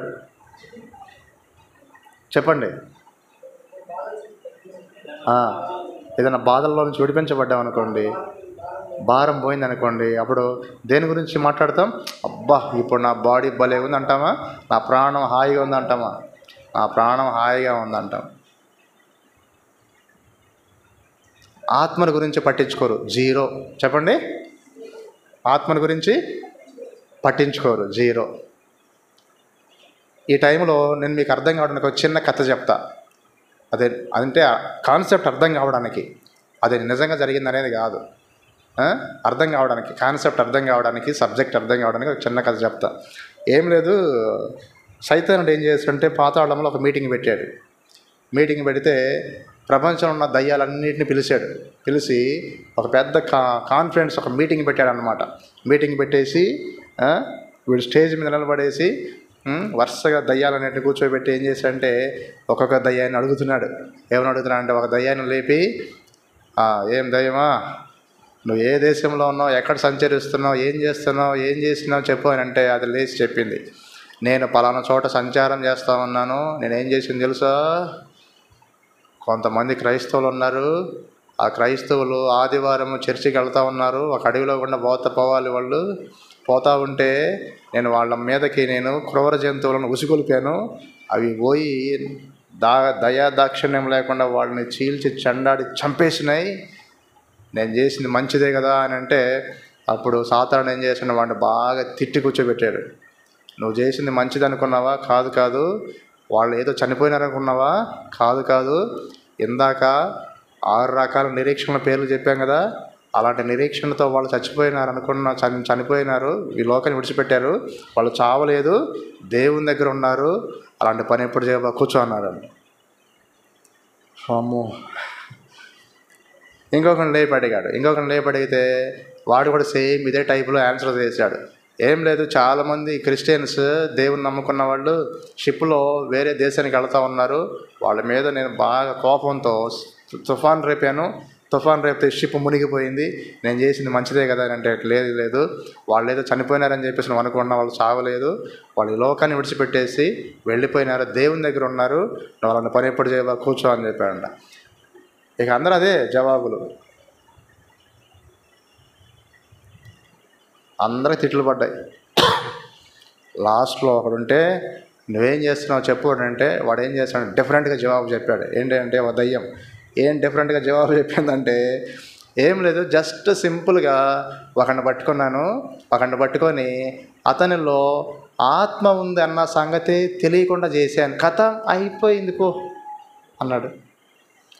ఆత్మ ఉందన్న సంగతి తెలియకుండా చేశాను నేను చేసిన పని అంటే, ఇక ఆ వ్యక్తి జీవించినంతకాలం తన ఆత్మను గురించి జాగ్రత్త తీసుకోలేదు, తన శరీరం గురించే జాగ్రత్త తీసుకుని, తన ప్రాణం గురించి జాగ్రత్త తీసుకున్నాడు. ఆత్మను పట్టించుకోకపోతే ఆత్మ రక్షణ పొందలేదు. రక్షణ పొందకపోతే ఒకనొక టైంలో చనిపోయినాడు. పక్కన అరుస్తున్నాడే అగ్నిలో, ఆ అరుపులు అతనవే. అంటే అబ్బా శబాష్, భలే పని చేసావు, అందరూ అదే పని చేశారని పోండి అని చెప్పేసి అందరిని తోలేసాడు. భలే ఉంది కదా కథ. ఇప్పుడు మనం ఏం చేయాలి చెప్పండి. ఇప్పుడు మనం ఏం చేయాలి?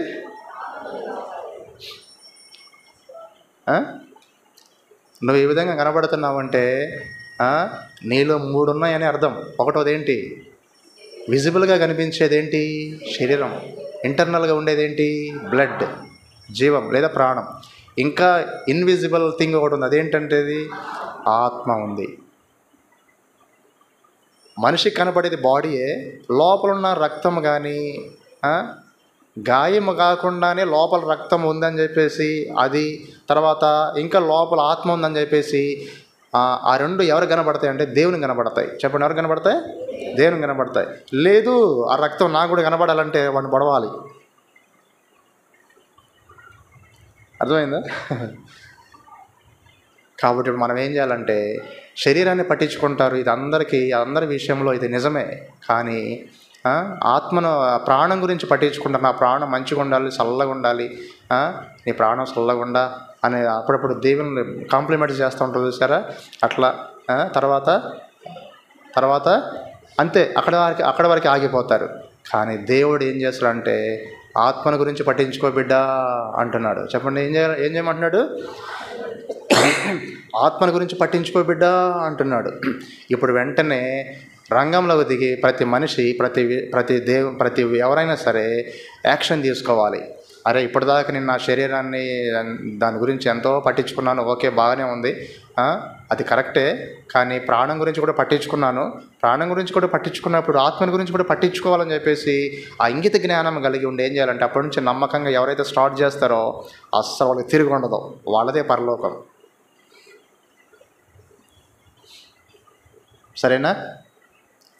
ఆత్మని గురించి పట్టించుకోవాలని చెప్పేసి ఇప్పుడు మెయిన్ కాన్సెప్ట్. ఇప్పుడు మనకి ఏం చేద్దాం? ఆత్మని గురించి పట్టించుకోవాలంటే నీ ఆత్మ ఏం కావాలి? ప్రతి ఒక్క మనిషి యొక్క ఆత్మ ఏం కావాలని అంటే, ఫస్ట్ ఆత్మ రక్షణ పొందాలి. చెప్పండి, ఏం పొందాలి? ఆత్మ రక్షణ పొందాలి. రెండవది, ఆ ఆత్మ దేవుని యొక్క ఆత్మను కలిగి ఉండాలి. చెప్పండి, అది సెకండ్ పాయింట్. ఫస్ట్ పాయింట్ ఏంటి? ఆత్మ రక్షణ పొందాలి. రెండవది, ఒక మనిషి ఆత్మ దేని కలిగి ఉండాలి? దేవుని ఆత్మను కలిగి ఉండాలి. 2 అయిపోయినాయి. థర్డ్ పాయింట్, మూడోది ఏంటంటే, ఆ మనిషి యొక్క ఆత్మ వర్ధిల్లాలి. చెప్పండి, ఏం చేయాలా? వర్ధిల్లాలి. ప్లెయిన్గా చెప్పేసానా? ఇప్పుడు రెఫరెన్స్లు చూసుకొని ఒక మెసేజ్ తయారు చేద్దాం. ఫస్ట్ పాయింట్ గురించి మాట్లాడుకుందాం. ఫస్ట్ పాయింట్ ఏంటి? ఆత్మరక్షణ పొందాలి. ఆత్మరక్షణ పొందాలని చెప్పేసి బైబిల్లో రెఫరెన్స్ ఎక్కడ రాయబడింది? ఆత్మరక్షణ పొందాలని చెప్పేసి బైబిల్లో రెఫరెన్స్ ఎక్కడ రాయబడింది? 2వ రాకడ మెసేజ్లో మనం ఒకసారి టచ్ చేసాం దాన్ని. 1:9. సూపర్ కాదు, సూపర్. దేవునికి వందనాలు సహోదరి. చెప్పండి, 1వ పేతురు 1:9 చదవండి అమ్మా. మీరు ఆయనను చూడకపోయినను ఆయనను ప్రేమించుచున్నారు. ఇప్పుడు ఆయనను కన్నులారా చూడకయే విశ్వసించుచు మీ విశ్వాసమునకు ఫలమును అనగా ఆత్మరక్షణను పొందుచు. ఏం రక్షణను పొందుచు? ఆత్మరక్షణ, ప్రాణరక్షణ, లేకపోతే శరీర రక్షణ? రక్షణ దేనికి? ఆత్మకు. ఇప్పుడు చెప్పండి, ఆత్మరక్షణ పొందాలి అంటే ఏం చేయాలి? అక్కడ రాయబడింది. టెక్స్ట్ బుక్ ఇచ్చా, ఎగ్జామ్ రాసుకోపోనట్టుగా ఉంది అక్కడ. ఆత్మరక్షణ పొందాలంటే ఏం చేయాలి? విశ్వాసం ఉంచాలి. చెప్పండి, ఏం చేయాలి? విశ్వాసం ఉంచాలి. చూడకుండా విశ్వాసం ఉంచాలి. ఎవరిని విశ్వసించాలి? నేను అడిగిందని కరెక్ట్ చెప్పండి, టైం వేస్ట్ అయిపోకండి. ఎవరిని విశ్వసించాలి? పేరు చెప్పండి, కరెక్ట్ చెప్పండి. యేసుక్రీస్తు ప్రభు. యేసుక్రీస్తు ప్రభు లేదా ప్రభు అయిన యేసుక్రీస్తు. అంటే యేసుక్రీస్తు ఎవరు? యేసుక్రీస్తు ఎవరు? ప్రభు. యేసుక్రీస్తు ప్రభు అన్నారు కదా, మనకి వేరే చోటుకి వెళ్ళకూడదు. యేసుక్రీస్తు ప్రభు. యేసుక్రీస్తు ఎవరు? ప్రభువా? మళ్ళా అదే ట్రాక్లో ఉండు, జంక్షన్ కాదు ఇది. యేసుక్రీస్తు ప్రభు. చెప్పండి, యేసుక్రీస్తు ప్రభు. యేసుక్రీస్తు ఎవరు? ప్రభు. ఇంకో ప్రశ్న వేస్తున్నా, ఎవరు ప్రభు? యేసుక్రీస్తు ప్రభు అన్నారు, బాగానే ఉంది. అసలు మేము విడిచిపెట్టేది లేదు ఈరోజు. యేసుక్రీస్తు ప్రభు అన్నారు కదా, యేసుక్రీస్తు ప్రభు. యేసుక్రీస్తు ఎవరు? ప్రభు. ఎవరి ప్రభువు?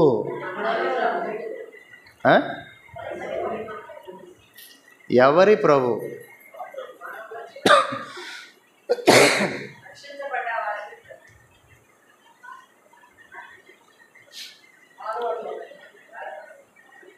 అబ్బో, యేసుక్రీస్తు ప్రభు అన్న బాగా ఉంది. ఎవరి ప్రభు? అందరికీ ప్రభు. చెప్పండి, ఎవరు ప్రభు? యేసుక్రీస్తు అందరికీ ప్రభు. అపోస్తుల కార్యం 10:36. తీయండి, చదవండి అనేది కాదు అక్కడ. తీయబాకండి, చదవబాకండి. యేసుక్రీస్తు ఎవరు? అందరంటే బహువచనం. సింగులర్లో చెప్పు. ఊరంతా తిరిగి రావద్దు, స్ట్రైట్గా చెప్పు, గన్ షాట్ కొట్టినట్టు చెప్పాలి. ఎవరు ప్రభు? అంతే. యేసుక్రీస్తు ఎవరు? చెప్పండి అన్న. వాళ్ళు చెప్పారు, అయిపోయింది. మీరు ఏదో అటు ఇటు తిరుగుతున్నారు ఇంకెక్కడే కూర్చొని. యేసుక్రీస్తు ఎవరు ప్రభు? మళ్ళీ ఆయన వైపు చూస్తే కాపీ కొట్టకూడదు. చెప్పండి, యేసుక్రీస్తు ఎవరు ప్రభు? యేసుక్రీస్తు ఎవరు ప్రభు? వాళ్ళు చెప్పేశారు, అయిపోయింది. యేసుక్రీస్తు ఎవరు ప్రభు? అదేదో ఆ మొక్కేదో ముందే చెప్పొచ్చుగా. యేసుక్రీస్తు ఎవరు ప్రభు అని నీకెవరు చెప్పారు? సత్యం కదరా నాయన, నీకెవరు చెప్పారు? యేసుక్రీస్తు ఎవరంటే ప్రభు అని చెప్పారు. ఎవరు ప్రభు అంటే నా ప్రభు అని చెప్తున్నారు. అని నీకెవరు చెప్పారు? అన్న ఉక్కిరి బిక్కిరి చేయబాకన్నా, ఇదే నువ్వే చెప్పొచ్చు కదన్నా, అనబాకండి. యేసుక్రీస్తు నీ ప్రభు అని నీకెవరు చెప్పారు?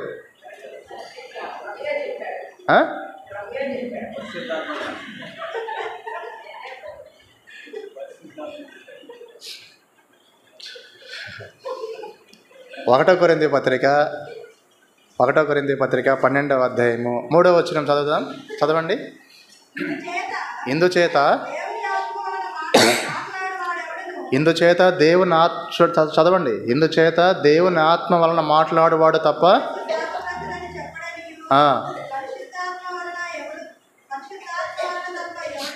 కరెక్ట్ చదవండి అమ్మా. అదే పరిశుద్ధాత్మ వలన తప్ప ఎవడునో యేసు ప్రభుని కలిపి ధన్మని చదవద్దు. పరిశుద్ధాత్మ వలన తప్ప యేసు ప్రభు అని చెప్పలేడు. ఇప్పుడు చెప్పండి, యేసు ఎవరు? ప్రభు. ఎవరు ప్రభు అని ఎవరు చెప్పారు? పరిశుద్ధాత్ముడు చెప్పాడు.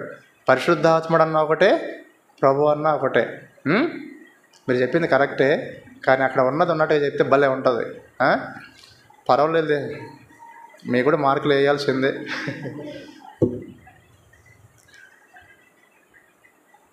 అంతేనా? యేసు ఎవరంట? ప్రభు. ఆయన ఏం చేయాలి? హృదయంలో ఏం చేయాలి? విశ్వసించాలి. ఏదైతే విశ్వసిస్తామో వెంటనే ఒప్పుకుంటుంది. దేంతో ఒప్పుకుంటాం? నోటితో ఒప్పుకుంటాం. అప్పుడేమొస్తుంది? రక్షణ వస్తుంది. యేసు ప్రభు అని, యేసు ప్రభు అనొద్దండి ఎప్పుడు. యేసు ప్రభు అని నీ నోటితో ఒప్పుకొని దేవుడు ఆయనను మృతులలో నుండి లేపాడు అని నీ హృదయంలో విశ్వసించి నోటితో ఒప్పుకో, నువ్వు రక్షించబడ్డట్టే. నువ్వు రక్షించబడ్డావంటే ఎవరు రక్షించబడింది? ఏది రక్షించబడింది? ఆత్మ రక్షించబడింది. చెప్పండి, ఆత్మ రక్షించబడింది. ఇలాగ యేసు, ప్రభువైన యేసు నిన్ను రక్షించడానికి, ఆయనను చూడకుండా నమ్ముతున్నావే, నిన్ను రక్షించడానికి ఆయన ఏం పాయింట్స్ చేశాడు? 3 పాయింట్లు చెప్పండి. మృతి పొందాను, దేని మీద? ఏం కార్చి? ఈ పాయింట్స్ అన్నీ వస్తాయి మళ్ళీ ఎక్స్ట్రా. మృతి పొందాను, నెక్స్ట్ తర్వాత తిరిగి లేపబడాను. ఇప్పుడు చెప్పండి 3 పాయింట్లు ఏంటంటే, షార్ట్కట్లో చెప్పండి. యేసు ప్రభు మృతి పొందాను, సమాధి చేయబడిన, తిరిగి లేచాను. అలా 3 పాయింట్లు జరిగేటప్పుడు నువ్వు అక్కడ ఉన్నావా? లేవు కాబట్టి ఆ 3 పాయింట్స్కి నువ్వు ఏం కావు? సాక్షి కావు. సాక్ష్యం అంటే అబద్ధం ఆడేవాడా, నిజం చెప్పేవాడా? అందుకని చెప్పేసి నువ్వు సాక్షివి కాబట్టి ఇప్పుడు ఆ 3 పాయింట్లు జరిగినాయి అని చెప్పేసి నమ్మాలా, జరగలేదని చెప్పేసి నువ్వు నమ్మాలా, నమ్మకూడదా? సాక్షి అంటే చూస్తేనే చెప్పాలా. నువ్వు చూడలేదు కాబట్టి నువ్వు వాటిని ఏం చేయకూడదు? నమ్మకూడదు. అంతే. ఇంటికి పదండి. నమ్మలేదు అంటే నేరుగా నరకానికి పోతారు. చెప్పండి, నమ్మలేదంటే నేరుగా నరకానికి పోతారు. కానీ ఇక్కడ సిస్టమ్ అలా కాదు.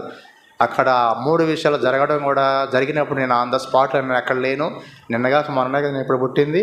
అయినా కూడా నేను కళ్ళారా చూడకపోయినా కూడా అవి జరిగినాయి, నా కోసమే జరిగినాయి అని చెప్పేసి ఇప్పుడు నేను పూర్ణ హృదయంతో విశ్వసించి సంతోషంగా నమ్ముతాను అని చెప్పేసి ఎవరైతే నమ్ముతారో అలాంటి వారి ఆత్మ ఏమవుతుంది? రక్షణ పొందుతుంది. క్లియర్? ఇప్పుడు చెప్పండి, అది ఆత్మను గురించి తీసుకోవాల్సిన జాగ్రత్తలలో 1వ జాగ్రత్త. చెప్పండి, ఏం జాగ్రత్త? 1వ జాగ్రత్త అంటే ఏంటి? ఆత్మ ఏం కావాలి? రక్షింపబడాలి. అయ్యా, నీ ఆత్మ రక్షించబడిందా? ఆత్మ అంటే ఎవరు? నువ్వే. నీ ఆత్మ రక్షించబడిందా? నీ ఆత్మ రక్షించబడిందా? రక్షణ అంటే ఇప్పుడు ఏం చేస్తే రక్షణ వచ్చిందని చెప్పేసి ఇప్పుడు చెప్పుకున్నాం. విశ్వసిస్తే. రక్షణలో విశ్వసించడం అనేది ఫస్ట్ పార్ట్. మరి రక్షణలో సెకండ్ పార్ట్ కూడా ఉంది. రక్షణలో 2 పార్ట్స్ ఉంటాయి. ఒకటి first part, second part.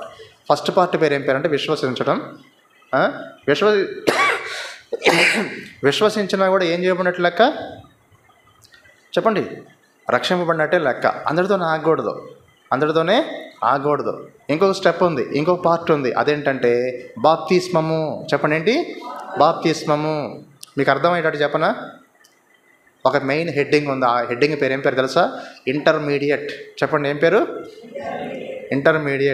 Intermediate అనేటువంటి మెయిన్ హెడ్డింగ్కి ఒక దీర్ఘ చతురస్రాకారం బాక్స్ కొట్టేసి ఆ బాక్స్లో నుంచి 2 బ్రాంచ్ బయటికి తెద్దాం. ఎంపీసీ బైపీసీ కాదు. అంటే ఇంజనీర్ డాక్టర్లు అవుదామనే ఆశ. అమ్మ అట్లేం కాదు. ఇంటర్మీడియట్ అనేటువంటి బాక్స్లో నుంచి రెండు బ్రాంచ్లు బయటికి తెద్దాం. ఒకటో బ్రాంచ్ పేరు ఏం పేరంటే ఫస్ట్ ఇయర్. రెండో బ్రాంచ్ పేరు ఏం పేరంటే సెకండ్ ఇయర్. ఫస్ట్ ఇయర్లో ఉన్న వాళ్ళని, బాబు నువ్వేం చదువుతున్నావు అంటే వాళ్ళు ఏం చెప్తారు? ఫస్ట్ ఇయర్లో ఉన్న వాళ్ళని నువ్వేం చదువుతున్నావు అంటే ఏం చెప్తారు? దేని పేరు చెప్తారు? ఇంటర్ ఫస్ట్ అని చెప్పేసి చెప్పర్లబ్బా. ఫస్ట్ ఇయర్లో ఉన్న వాళ్ళని నువ్వేం చదువుతున్నావు అంటే ఏం చెప్తారు? ఇంటర్ అంటారు. సెకండ్ ఇయర్లో ఉన్న వాళ్ళని నువ్వేం చదువుతున్నావు అంటే ఏం చెప్తారు? ఇంటర్ అంటారు. అంతే. ఇప్పుడు ఇంటర్మీడియట్ అనేది హెడ్డింగ్ తీసేద్దాం. ఇంటర్మీడియట్ అనే ప్లేస్లో రక్షణ అని పేరు పెడదాం. చెప్పండి ఏంటి? రక్షణ అని పేరు పెడదాం. ఇందులో నుంచి 2 బ్రాంచ్లు బయటకి తెద్దాం. ఒకటో దానికి ఏం పేరంటే నమ్మాలి, నమ్మకం. రెండోది ఏంటంటే బాప్తిస్వం. నమ్మి బాప్తిస్వం పొందినవాడు రోమా 16:16 ప్రకారంగా రక్షించబడతాడు. ఫస్ట్ నమ్మానండి, ఇంక నేను బ్యాప్టిజం తీసుకోవడానికి ఇంకా నాకు ఇంకా అనౌన్స్ చేయలేదు అన్నా కూడా ఏం చేయబడినట్లు లెక్క? రక్షింపబడినట్లు లెక్క. నమ్మావు. ఏమి నమ్మావు? చూసే చూడకుండా. అందుకు ఏం చేయబడ్డావు నువ్వు ఇక్కడ? దేనికి కనెక్ట్ అయి ఉన్నావు? రక్షణ కనెక్ట్ అన్నావు. ఎందుకంటే ఆగకూడదు. టైం ఇస్తాడు. టైం ఇచ్చిన తర్వాత నెక్స్ట్ వెంటనే అనౌన్స్ చేస్తారు. అనౌన్స్ చేసినప్పుడు వెంటనే ఏం చేస్తారంటే తీసుకుంటారు. ఏం తీసుకుంటారు? బాప్తిస్మం తీసుకుంటారు. తీసుకున్న తర్వాత మళ్ళీ నువ్వేం చేయబడ్డావు అంటే మళ్ళీ ఏం పేరు చెప్తారు? రక్షింపబడినట్టు. మార్క్స్ వార్త 16:16 చదవండి.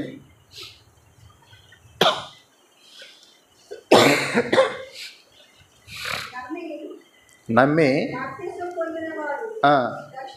చాలు, అంత అయిపోయింది. నమ్మి బాప్తిస్మం పొందినవాడు రక్షింపబడును. ఇది సిస్టమ్. డయాగ్రామ్ వేసి చెప్పాం. సరేనా? నాకు ఇదంతా వద్దులే బ్రదర్ అని అంటే నెక్స్ట్ ఏముంది అక్కడ? నమ్మని వానికి ఏం శిక్ష? గోడ కుర్చీ వేసేదా లేకపోతే ఏంది? అది బెత్తం తీసుకుని కొట్టేదా? ఏంది అది? ఏం శిక్ష? నమ్మని వానికి శిక్ష అన్నారు. ఏం శిక్ష? శిక్ష పేరు చెప్పండి. నరకమే. చెప్పండి ఏంటి? ఎంత లేట్ చేశారు? ఏం తెలీదా? నమ్మని వానికి శిక్ష అంటే ఏం శిక్ష? నరకం. అట్లా. ఇప్పుడు కావాలి రక్షణ కావాలా? అది కావాలా? ఏది? నరకం కావాలా? అంతే కదా? అర్థమవుతుందా? గాస్పల్ అంటారు దీన్ని, సువార్త అంటారు. ఇప్పుడు చెప్పు, నీ స్థితి ఏంటి? పుట్టిన దగ్గర నుంచి శరీరం గురించి పట్టించుకున్నావు, ప్రాణం గురించి పట్టించుకున్నావు, ఆత్మ గురించి పట్టించుకోవడంలో జీరో. అలాంటి వాళ్ళు ఇమ్మీడియట్గా ఏం చేయాలంటే యాక్షన్ తీసుకోవాలి. కడవరి గడియ. చెప్పండి ఏం గడియ? ఏందన్నా 3 రోజుల నుంచి దంచిపడేస్తున్నారు కడవరి గడియ అంటే మరి ఏం చేద్దాం? కడవరి గడియలో దేవుడు ఇలాంటి హెచ్చరికలన్నీ ఇస్తూ ఉన్నాడు. అందుకని చెప్పేసి హెచ్చరికలను ప్రేమించి తీసుకుంటే యుగాలు హ్యాపీగా ఉంటాం.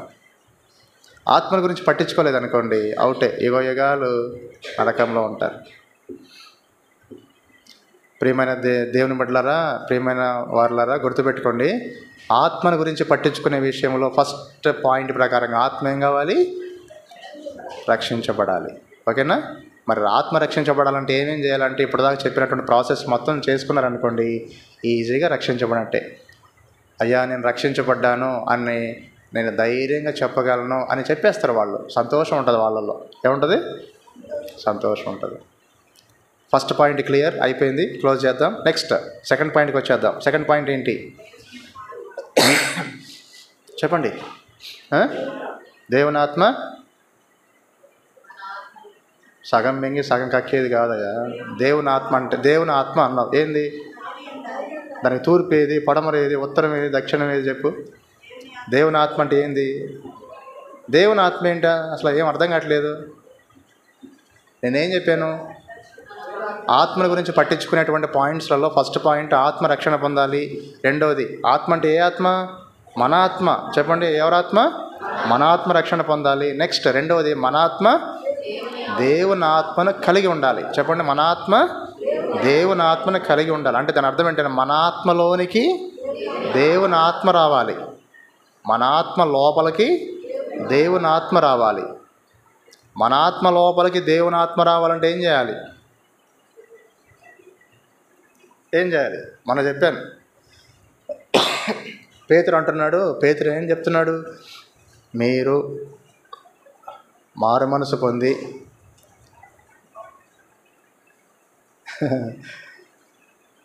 ఏదో పాప అన్నారు. ఏం పాప? అపోస్తల కార్యములు 2:38.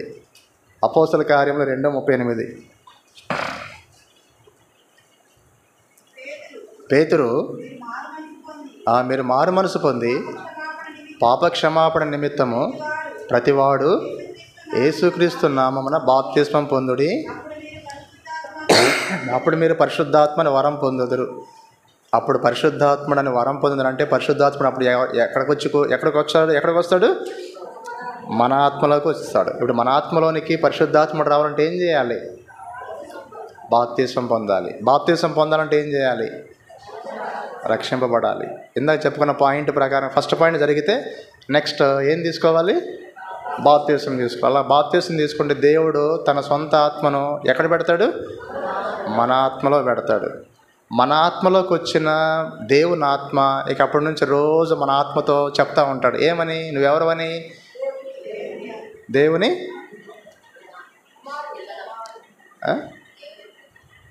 మన ఆత్మలోనికి దేవుని ఆత్మ వచ్చాడు అనుకోండి, వచ్చిన రోజు నుంచి రోజు మన ఆత్మని గురించి చెప్తాడు. ఏమని? నువ్వెవరవని? ఓ ఆత్మ, నువ్వెవరో తెలుసా? ఎవరు? రోమా 8:16. దడుచుకోబాకండి. రోమా 8:16. రోమా 8:16. మనము దేవుని పిల్లలమని ఆత్మ తానే మన ఆత్మతో కూడా సాక్ష్యం ఇస్తాడు. అర్థమైంది అక్కడ? మనం ఎవరమని? దేవుని పిల్లలమని ఎవరు చెప్తారు? ఆత్మ తానే ఎవరితో చెప్తారు? మన ఆత్మతో చెప్తాడు. అంటే ఇప్పుడు మన ఆత్మలోనికి ఇంకొక ఆత్మ రావాలని చెప్పేసి అర్థమైందా ఇక్కడ? చెప్పలేంది? మన ఆత్మలోనికి ఇంకొక ఆత్మ రావాలని చెప్పేసి అర్థమైందా ఇక్కడ? అర్థమైంది. అంటే ఇప్పుడు చెప్పండి, మన ఆత్మలోనికి ఇంకొక ఆత్మ అంటే ఏ ఆత్మ? దేవుని ఆత్మ రావాలంటే ఏం చేయాలి? ఒక మనిషి బాప్తిస్మం తీసుకోవాలి. బాప్తిస్మం తీసుకోవాలంటే ఏం చేయాలి? రక్షించబడాలి. ఈ తతంగం అంతా ఏం లేకుండా ఉన్నావు అనుకోండి, నువ్వేం చేయకపోయినా కూడా ఇంకొక ఆత్మ వస్తాడు. ఆత్మ పేరేం పేరు? క్రీస్తు విరోధి ఆత్మ. చెప్పండి, ఏ ఆత్మ? క్రీస్తు విరోధి ఆత్మ. ఏ ఆత్మ వస్తే బాగుండు? ఇప్పుడు చెప్పు, నీ ఆత్మలో ఏ ఆత్మ ఉన్నాడు? నీ ఆత్మలో ఏ ఆత్మ ఉన్నాడు? దేవుని ఆత్మ ఉన్నాడు. దేవుని ఆత్మ ఉండి రోజు బైబిల్ చదవంటాడా? మానేసే అంటాడా? రోజు ప్రేయర్ చేసుకోమన్నాడా? మానేసే అంటాడా? రోజు దేవుని కొరకే ప్రేరేపిస్తాడా? ప్రేరేపించడా? రోజు మంచిగా డిసిప్లిన్గా ఉండాలంటాడా? లేకపోతే ఉండొద్దు అంటాడా? నువ్వు ఎక్కడైనా తప్పిపోయినావు అనుకోండి, అలా తప్పిపో అంటాడా? లేకపోతే మంచిగా జీవించాలని చెప్పేసి అంటాడా? మరి నువ్వు ఎందుకు తప్పిపోయినావు?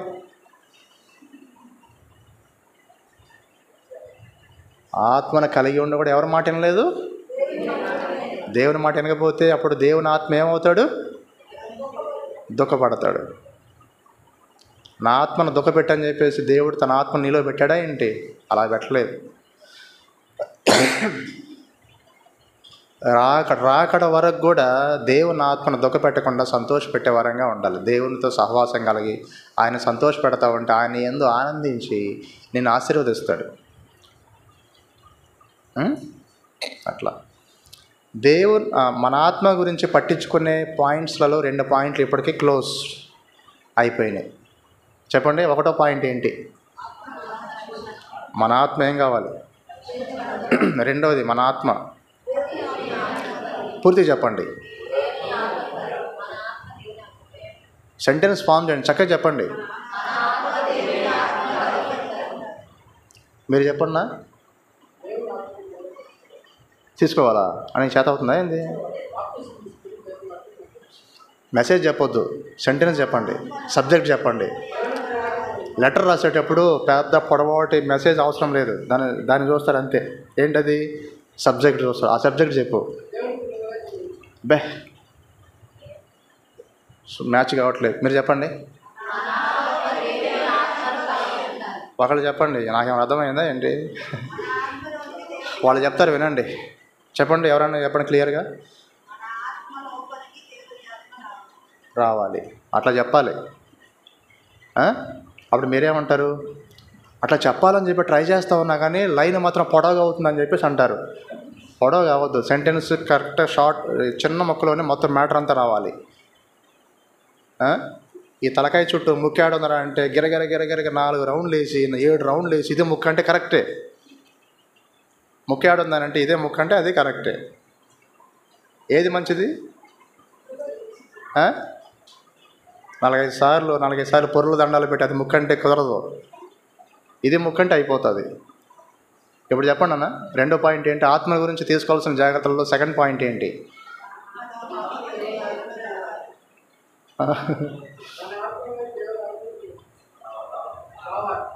కరెక్ట్గా గ్రామర్ ఉపయోగించి తెలుగు ఫ్రేజ్ని తయారు చేయండి. మన ఆత్మలో దేవుని ఆత్మను కలిగి ఉండాలి.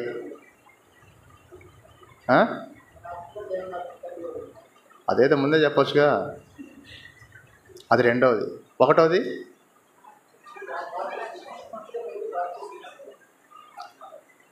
ఆత్మరక్షణ పొందాలి, అంతే. రక్షణ అంటే బ్యాప్టిజం కూడా ఇంక్లూడ్ అయి ఉంటుంది. సరేలే, క్వశ్చన్కి ఆన్సర్ చెప్పండి అని అంటే బిట్స్ అన్నమాట ఇవి. ఏమంటారు? 1 మార్క్ బిట్స్. రైట్, బాగా చెప్పారు, 1 మార్క్. ఆత్మని గురించి తీసుకోవాల్సిన పాయింట్స్ 3 అని చెప్పాము. ఒకటో పాయింట్, ఫస్ట్ పాయింట్ ఏంటి? మన ఆత్మ రక్షించబడాలి. రెండోది మన ఆత్మలోనికి దేవుని ఆత్మ రావాలి, కలిగి ఉండాలి. మూడోది ఏంటి? మన ఆత్మ వర్ధిల్లాలి. ఇప్పుడు చదువుదాం దానికి రిఫరెన్స్. 3వ పాయింట్కి యోహాను రాసిన 3వ పత్రిక. 1వ వచనం చదవండి.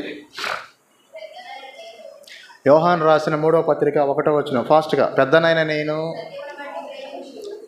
సత్యమును బట్టి ప్రేమించు ప్రియుడైన గాయనకు శుభమని చెప్పి వ్రాయినదేమనగా, ప్రియుడా నీ ఆత్మ వర్ధిల్లుచున్న ప్రకారము. చాలు. ఇప్పుడు చెప్పండి, ఆయన ఆత్మలో ఏమవుతున్నాడంట? సేమ్ మనం కూడా అదే తీసుకోవాలి. ఫస్ట్ మన ఆత్మ ఏం కావాలి? వదిలేదే లేదు, చెప్పండి. ఫస్ట్ మన ఆత్మ ఏం కావాలి? రెండవది మన ఆత్మ ఏం కావాలి? దేవుని ఆత్మను కలిగి ఉండాలి. మూడవది మన ఆత్మ ఏం కావాలి? వర్ధిల్లాలి. ఇప్పుడు చెప్పండి, నీ ఆత్మ వర్ధిల్లుతుందా?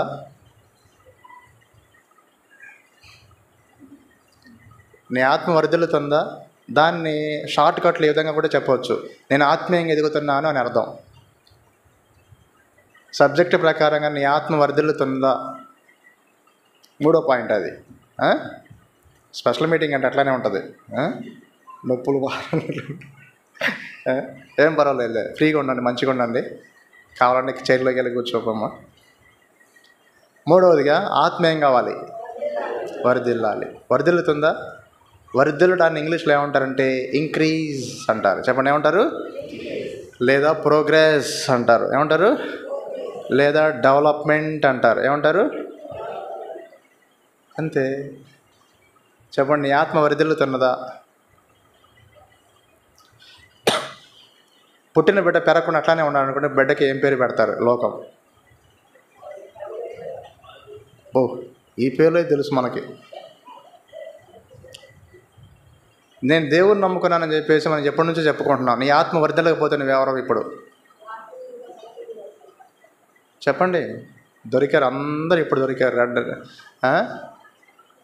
నువ్వు ఎప్పుడో కొన్ని సంవత్సరాలు అయిపోయింది దేవుని నమ్ముకొని చాలా కాలమైంది అని చెప్పి చెప్పుకున్నావు. నీ ఆత్మ వర్ధిల్లుతుందని చెప్పలేకపోతే నువ్వెవరో ఇప్పుడు చెప్పండి. ప్లీజ్ అన్నా, మమ్మల్ని విడిచిపెట్టన్నా.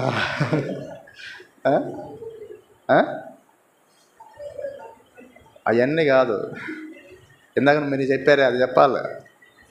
నువ్వెవరో ఇప్పుడు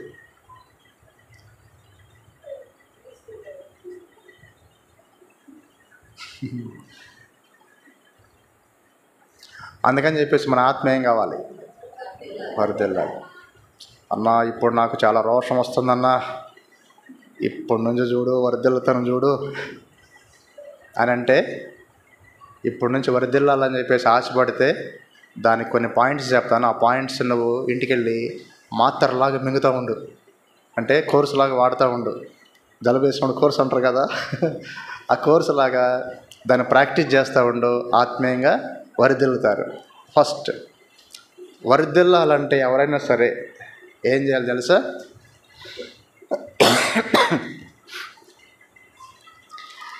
28వ అధ్యాయం, సామెతల గ్రంథం 28వ అధ్యాయం 13వ వచనం చదవండి. సామెతల గ్రంథం 28వ అధ్యాయం 13వ వచనం. అతిక్రమంలో దాచిపెట్టేవాడు చాలు. అతిక్రమం దాచిపెట్టేవాడంట వర్ధిల్లడు. అంటే ఇప్పుడు మనం వర్ధిల్లాలా వద్దా? మరి వర్ధిల్లాలంటే ఏం చేయాలో? వర్ధిల్లాలంటే ఏం చేయాలో? విడిచిపెట్టాలా. విడిచిపెట్టాలంటే ఏం చేయాలో? ఒప్పుకోవాలి. ఒప్పుకొని విడిచిపెట్టాలా. ఇప్పుడు చెప్పండి, మనలో ఏ అతిక్రమాలు ఉన్నాయి? అతిక్రమము ఎటు వినండి, అతిక్రమము. దానికి యాంటోనిమ్ చెప్పండి. యాంటోనిమ్ క్రమము. ఇంగ్లీష్లో చెప్పండి. క్రమము ఇంగ్లీష్లో చెప్పండి. ఇంగ్లీష్లో చెప్పండి. ఆర్డర్. చెప్పండి ఏంటి? ఆర్డర్. ఆర్డర్కి యాంటోనిమ్ ఏంటి? డిజార్డర్. నీలో ఎన్ని డిజార్డర్స్ ఉన్నాయి? నీలో ఎన్ని డిజార్డర్స్ ఉన్నాయి? కిచెన్లోకి వెళ్ళి చూసామనుకోండి, చక్కగా గ్లాసులో ఇట్లా చక్కగా పేర్చి ఉంటాయి, పైన బిందెలు షెల్ఫ్లో చూస్తే బ్యూటిఫుల్గా ఉంటుంది అన్నమాట కిచెన్.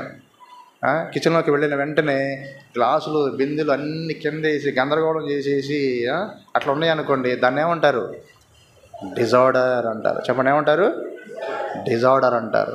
ఇప్పుడు చెప్పండి, ఏ సిస్టమ్ అయినా సరే, ఎక్కడైనా సరే, ఎవరైనా సరే, మనుషులైనా సరే, దేవుడైనా సరే దేని కోరుకుంటాడు? ఆర్డర్ని కోరుకుంటాడా? డిజార్డర్ని కోరుకుంటాడా? ఆర్డర్లీగా ఉండాలి. మనలో ఏమున్నాయి? వాటిని ఏం చేయాలి? ఒప్పుకోవాలి. ఏం చేయాలి? ఒప్పుకోవాలి. ఒప్పుకొని ఏం చేయాలి? విడిచిపెట్టేసుకొని ఏం చేయాలంటే ఆర్డర్లోకి రావాలి. అలాంటి వాళ్ళు ఏమవుతారు? అంతే. ఫస్ట్ పాయింట్ అది. నెక్స్ట్ రెండవది ఇదే 28వ అధ్యాయంలో, సామెతల గ్రంథం 28వ అధ్యాయంలో 25వ వచనం చదువుకుందాం. పేరాశ గలవాడు కలహము రేపును, యెహోవా యందు నమ్మకముంచువాడు. ఇప్పుడు చెప్పండి, వర్ధిల్లాలా వద్దా? నీ ఆత్మ వర్ధిల్లాల. ఆత్మను గురించి తీసుకోవాల్సిన జాగ్రత్తలు 3వ పాయింట్ వర్ధిల్లాలా వద్దా? వర్ధిల్లాలంటే ఇప్పుడు 2వ పాయింట్ ఏంటి? యెహోవా యందు నమ్మకం ఉంచాలి. అంతే. మరి నమ్ముకున్నాం కదా బ్రదర్ అన్నప్పుడు ఏం చేయాలంటే ప్రతి పరిస్థితులలో దేవుని మీద నమ్మకం పెట్టుకోవాలి. చెప్పండి, ప్రతి పరిస్థితులలో దేవుని మీద, దేవుడు నమ్మదగిన వాడని చెప్పేసి ఎరిగి ఆయన మీదే నమ్మకాన్ని జాగ్రత్త కాపాడుకుంటూ ఉండాలి. అప్పుడే అలాంటి వాళ్ళే వర్ధిల్లుతారు. 3 అయిపోయినాయి. నెక్స్ట్ నాలుగవది ఏంటంటే సమూయేలు గ్రంథం, మొదటి సమూయేలు గ్రంథం 2వ అధ్యాయము 26వ వచనాన్ని చదవండి. బాలుడగు సమూయేలు ఇంకను ఎదుగుచు యెహోవా దయయందు మనుషుల దయయందును వర్ధిల్లుచుండెను. ఇప్పుడు చెప్పండి, ఇక్కడ వర్ధిల్లుచున్నది ఎవరు? సమూయేలు. చెప్పండి, ఎవరు? ఎందుకు సమూయేలు వర్ధిల్లాడు? మెయిన్ రీజన్ ఏంటో తెలుసా? 1వ అధ్యాయం. అదేలే, యెహోవా దయలోని వర్ధిల్లాడులే. వర్ధిల్లడానికి గల కారణం ఏంటి? అతడు ఎలాంటి వాడు తెలుసా? 1వ అధ్యాయము 28వ వచనం. కాబట్టి నేను ఆ బిడ్డను యెహోవాకు ప్రతిష్ఠించుచున్నాను, తాను బ్రతుకు దినములన్నిటిను వాడు యెహోవాకు ప్రతిష్ఠితుడు. చెప్పండి, ఇప్పుడు సమూయేలు ఎలాంటి వాడు? బాలుడైనా పెద్దోడైనా ఎవరైనా సరే, సమూయేలు ఎలాంటి వాడు? యెహోవాకు ఏం చేయబడ్డాడు? ప్రతిష్ఠించబడ్డాడు. మరి ఈ కాలంలో మనల్ని మనం ఏం చేసుకోవాలి? దేవునికి ప్రతిష్ఠించుకోవాలి. మనం దేని చేత ప్రతిష్ఠించబడాలి? మనం దేని చేత ప్రతిష్ఠించబడాలి? యోహాను సువార్త 17:17. యోహాను సువార్త 17:17.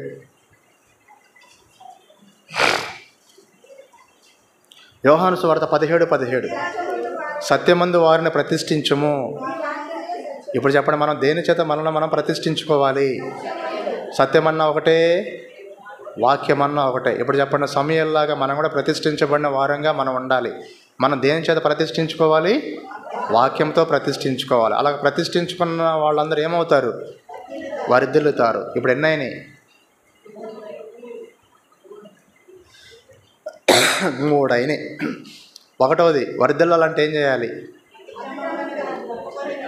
ఒప్పుకొని విడిచిపెట్టాలి. రెండోది ఏం చేయాలి?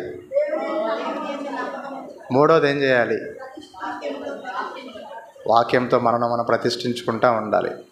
నెక్స్ట్ 4వది, 2 సమూయేలు గ్రంథం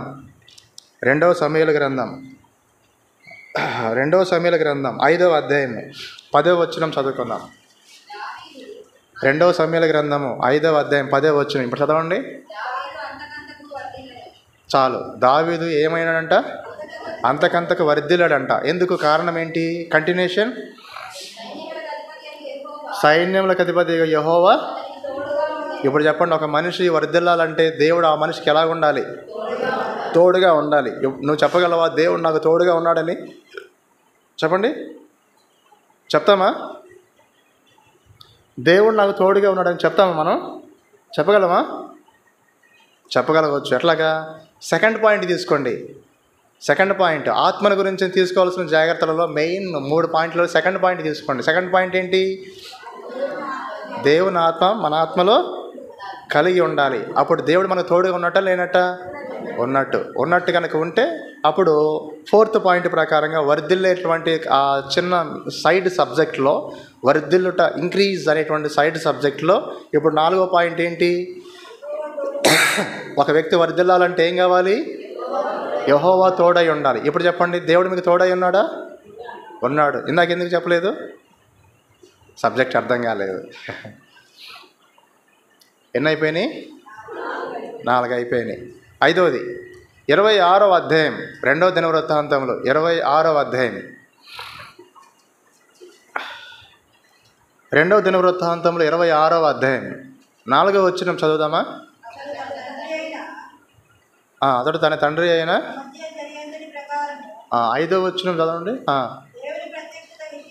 దేవుని ప్రత్యక్షత విషయమందు తెలివిగలను జకరియా దినములలో అతడు దేవుని ఆశ్రయించెను. అతడు యెహోవాను ఆశ్రయించినంత కాలం దేవుడు అతని వర్ధిల్ల చేసెను. అయ్యా, నువ్వు దేవునిలో నువ్వు వర్ధిల్లాలంటే నువ్వేం చేయాలి? దేవుణ్ణి ఆశ్రయించాలి. ఎప్పుడెప్పుడు కష్టం వచ్చింది అప్పుడు నువ్వు ఎవరిని ఆశ్రయిస్తున్నావు? గతకాలంలో అలా చేసావా? సౌండ్ ఉండదు చూడండి. గతకాలంలో అలా చేశారా? ఒక కష్టం వచ్చింది, ఒక అవసరం ఏర్పడింది, అటు ఇటు టెన్షన్ పడుతున్నాం, చేతులు పిసుక్కుంటా ఉన్నాం. ఇప్పుడు ఏం చేయాలి? చేసామా? అబద్ధం అనుకుని చెప్పండి. చేయలే. అలా చేయాలి. పరీక్షలు వస్తాయి, అలాంటివే పరీక్షలు అంటారు. పరిశోధనలు అంటారు. చేతులు పిసుకొని టెన్షన్ పడకుండా అటు ఇటు అన్నీ చెప్పి తొందరపడి దాన్ని గుద్దుకొని దీన్ని గుద్దుకోకుండా ఏం చేయాలంటే నిమ్మలంగా ఉండి దేవుణ్ణి ఆశ్రయించు. వర్ధిల్లకపోతే అప్పుడు చూద్దాం. వర్ధిల్లకపోతే పెట్టండి ఇట్లా. వర్ధిల్లకపోతే అప్పుడు చూద్దాం. నువ్వు దేవుణ్ణి ఆశ్రయించకపోతే ఇట్లా పెడతావు. ఎన్నైనాయి? 5 అయినాయి. నెక్స్ట్ 6వది 68వ కీర్తన 6వ వచనం చదువుదాం. 68వ కీర్తన 6వ వచనం. దేవుడు ఏకాంగులను సంసారులుగా చేయవాడు, ఆయన బంధింపబడిన వారిని విడిపించి. ఇప్పుడు చెప్పండి, వర్ధిల్లాలంటే ఏం కావాలి? ఇక్కడ చెప్పండి. ఏకాంగులు బ్యాచిలర్స్ అందరూ ఏకాంగులు చెప్పండి. ఆయన ఏకాంగులను సంసారులుగా చేస్తాడు. నెక్స్ట్ సెకండ్ లైన్ ఏంటి? బంధింపబడిన వారిని విడిపిస్తాడు. విడిపించి అప్పుడు వర్ధిల్లింపజేయాలి. ఇప్పుడు మనం వర్ధిల్లాలంటే దేవునిలో మనం ఏం కావాలి? అదే చక్కగా చెప్పండి. బంధకాల్లో దానికి నౌను ప్రోనౌన్స్ ఏం బెటర్ ఏంటి? బంధకాల్లో విడిపించడం ఏంటి? దానికి అసలు సెంటెన్స్ అయినా అసలు అది అట్లా చెప్తే ఎంత బాగుంటుంది. తెలుగు పండితుడికి కానీ ఇంగ్లీష్ పండితుడికి కానీ మాట్లాడు వేసేస్తారు. బంధకాల్లో నుంచి ఏం కావాలి? మనం విడిపించబడాలి. బంధకాల్లో విడిపింపబడాలంటే అర్థం ఏంటి? అంటే బంధకాల్లో నుంచి విడిపించబడాలా? బంధకాల నుంచి పో అని అర్థం దానికి. బంధకాలలో నుండి విడిపించబడాలి. ఏం బంధకాలు? బంధకాలను ఇంగ్లీష్లో ఏమంటారంటే చైన్స్, ఫ్లెటర్స్, బేడీస్ అంటారు. అట్లా ఈ బంధకాలు కనబడే బంధకాలు కాదు. చెప్పండి. ఈ బంధకాలు కనబడే బంధకాలు కాదు. ఏం బంధకాలు మరి? కనబడనే బంధకాలు. ఏదో బంధకంలో నువ్వు ఉన్నావు. ఉదాహరణ చెప్పనా? అన్నా, నేను చర్చికి రావాలని నాకు ఎంతో ఆశ ఉంది, కానీ ఎందుకో రాలేకపోతున్నాను. దాన్ని బంధకం అంటారు. చెప్పండి, ఏమంటారు? దాన్ని బంధకం అంటారు. సేవకులు, దైవజనులు మీటింగ్స్లలో అద్దరు కొట్టేస్తున్నారు మారు మనసు పొందాలని, ఎందుకో నేను తీర్మానం చేయలేకపోతున్నాను. అదే బంధకం అంటారు. బైబిల్ చదవాలి, నాకు ఎంతో ఆశ ఉంది, కానీ ఎందుకో చదవలేకపోతున్నాను. ఇలాంటి బంధకాలు ఒకసారి పరిశీలన చేసుకుంటే నీళ్ళు ఎన్ని బంధకాలు ఉంటాయంటే అస్సలు చాలా ఉంటాయి. అస్సలు నువ్వు కదలలేవు. దీన్ని మొత్తాన్ని కలిపి ఏమంటారంటే ఊబి అంటారు. చెప్పండి, ఏమంటారు? ఊబి అంటారు. ఒక్కసారి ఊబి ఎలాగ ఉంటుందంటే పైన అంతా ఎండిపోయినట్టుగానే ఉంటుంది. గడ్డి మొలిచిన గడ్డి పీసులు మొలిచినట్టుగానే ఉంటాయి. ఇదేదో దారే కదా అని చెప్పేసి, ఊబి కాదు దారే కదా అని చెప్పేసి మనం ఇగ్నోర్గా వెళ్ళామనుకోండి, మనకు తెలియకుండానే కాలు మోకాళ్ళ లోతు కసకమని చెప్పేసి దిగబడుతుంది. అప్పుడు న్యాచురల్గా మనం ఏం చేస్తామంటే మన ప్రయత్నం మనం ఇమ్మీడియట్గా ఎవరు చెప్పకుండా మొదలు పెట్టేస్తాం. కుడికాలు దిగబడిందంటే వెంటనే ఏం చేస్తాము? కుడికాలను లేపే ప్రయత్నంలో ఎడంకాలను ఉపయోగించాలని చెప్పేసి ఎడంకాలను ఉపయోగించి కుడికాలను లేపడానికి ప్రయత్నం చేస్తే కుడికాలు కొంచెం సగం దూరం లేచినట్టుగానే ఉంటుంది, కానీ ఎడంకాలు కూడా సగం దూరం మునిగుతుంది. అప్పుడు దాన్ని ఏమంటారు? కారం మిల్లు ఉంటుంది చూసారా? రోకలు ఇట్లా కొట్టుకుంటా ఉంటుంది చూసారా? అట్లా కొద్దిసేపు చేస్తారు. అట్లా కొద్దిసేపు చేస్తే ఏమైందంటే ఈ బాడీ యొక్క బరువుకి ఏమైందంటే ఎర్త్ యొక్క గ్రావిటీ పవర్కి ఆ ఊబిలో అదంతా ఏంటంటే లూబ్రికేషన్ ఉంటుంది కాబట్టి నెమ్మదిగా దిగుతారు. నెమ్మదిగా ఏమవుతారు? దిగుతారు. కానీ నీ ప్రయత్నం మాత్రం నువ్వు ఆపకుండా ఇంకా స్పీడ్ పెంచుతావు. నువ్వు ఎంత స్పీడ్ పెంచుతావో అంత నెమ్మదిగా దిగుతూ ఉంటావు. అంత నెమ్మదిగా దిగుతూ ఉంటే వెంటనే హృదయంలో నుంచి విపరీతమైన భయం స్టార్ట్ అవుతుంది. చెప్పండి, విపరీతమైన భయము స్టార్ట్ అవుతుంది. టెన్షన్ స్టార్ట్ అవుతుంది. ఆ టెన్షన్ కాస్త ముదిరి పాకన పడి హైపర్ టెన్షన్ అవుతుంది. చెప్పండి, ఏమవుతుంది? హైపర్ టెన్షన్ అవుతుంది. హైపర్ టెన్షన్ అయిన తర్వాత బ్రెయిన్లో సన్నని ఏముంటాయంటే వెయిన్స్ ఉంటాయి. ఆ వెయిన్స్ బ్రేక్ అవుతాయి. ఎందుకంటే నీకు మరణం అంటే ఇష్టం లేదు కాబట్టి. అర్థమైందా? అలా కూరికిపోతూ ఉంటావు, ఎక్కడి దాకా వస్తూ ఉంటావు.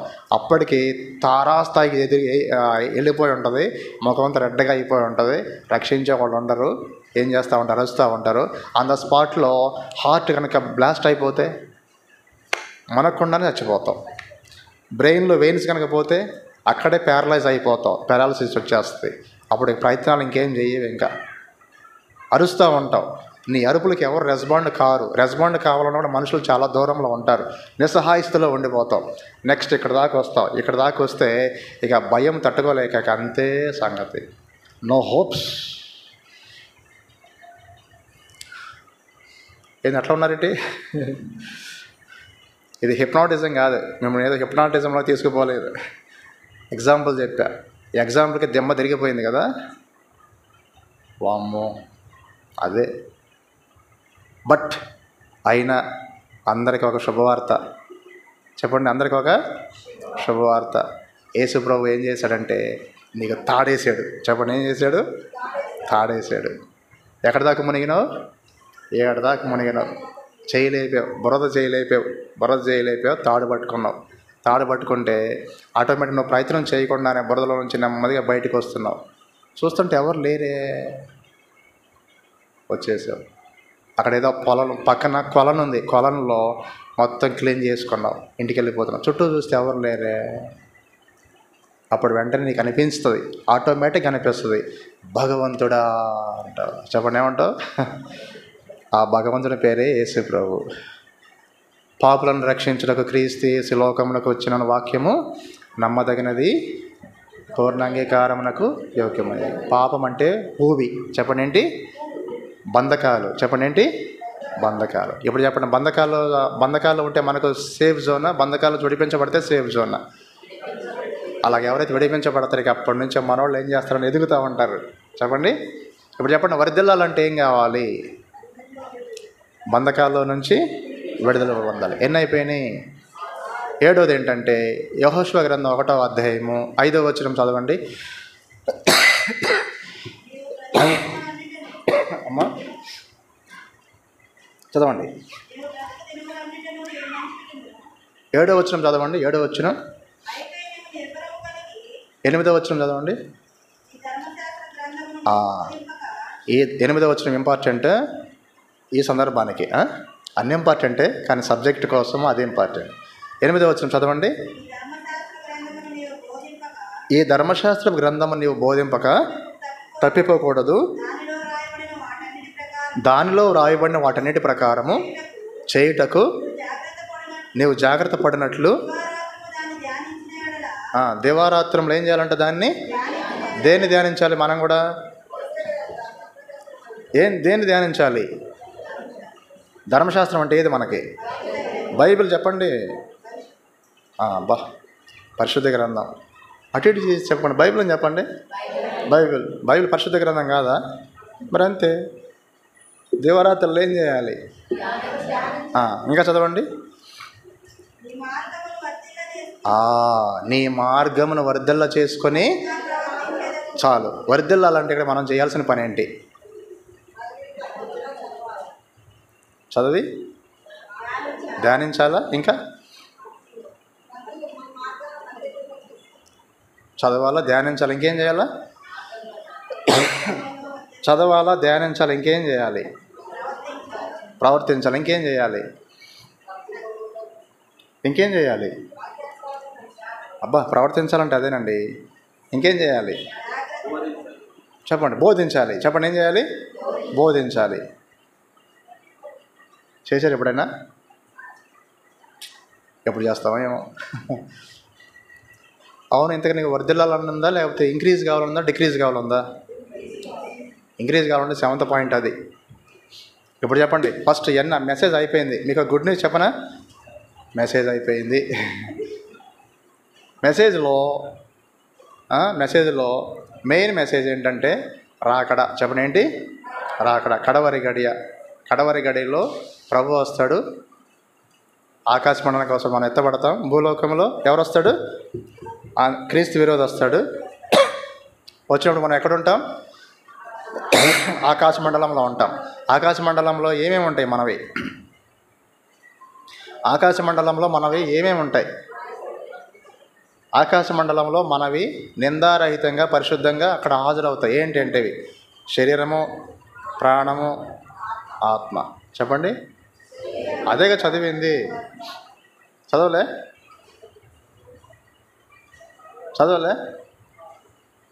1 దశలోనికి 5:23 చదవలే? 1 దశలోనికి 5:23 చదవండి ఎప్పుడైనా. సమాధానకర్తయగు దేవుడే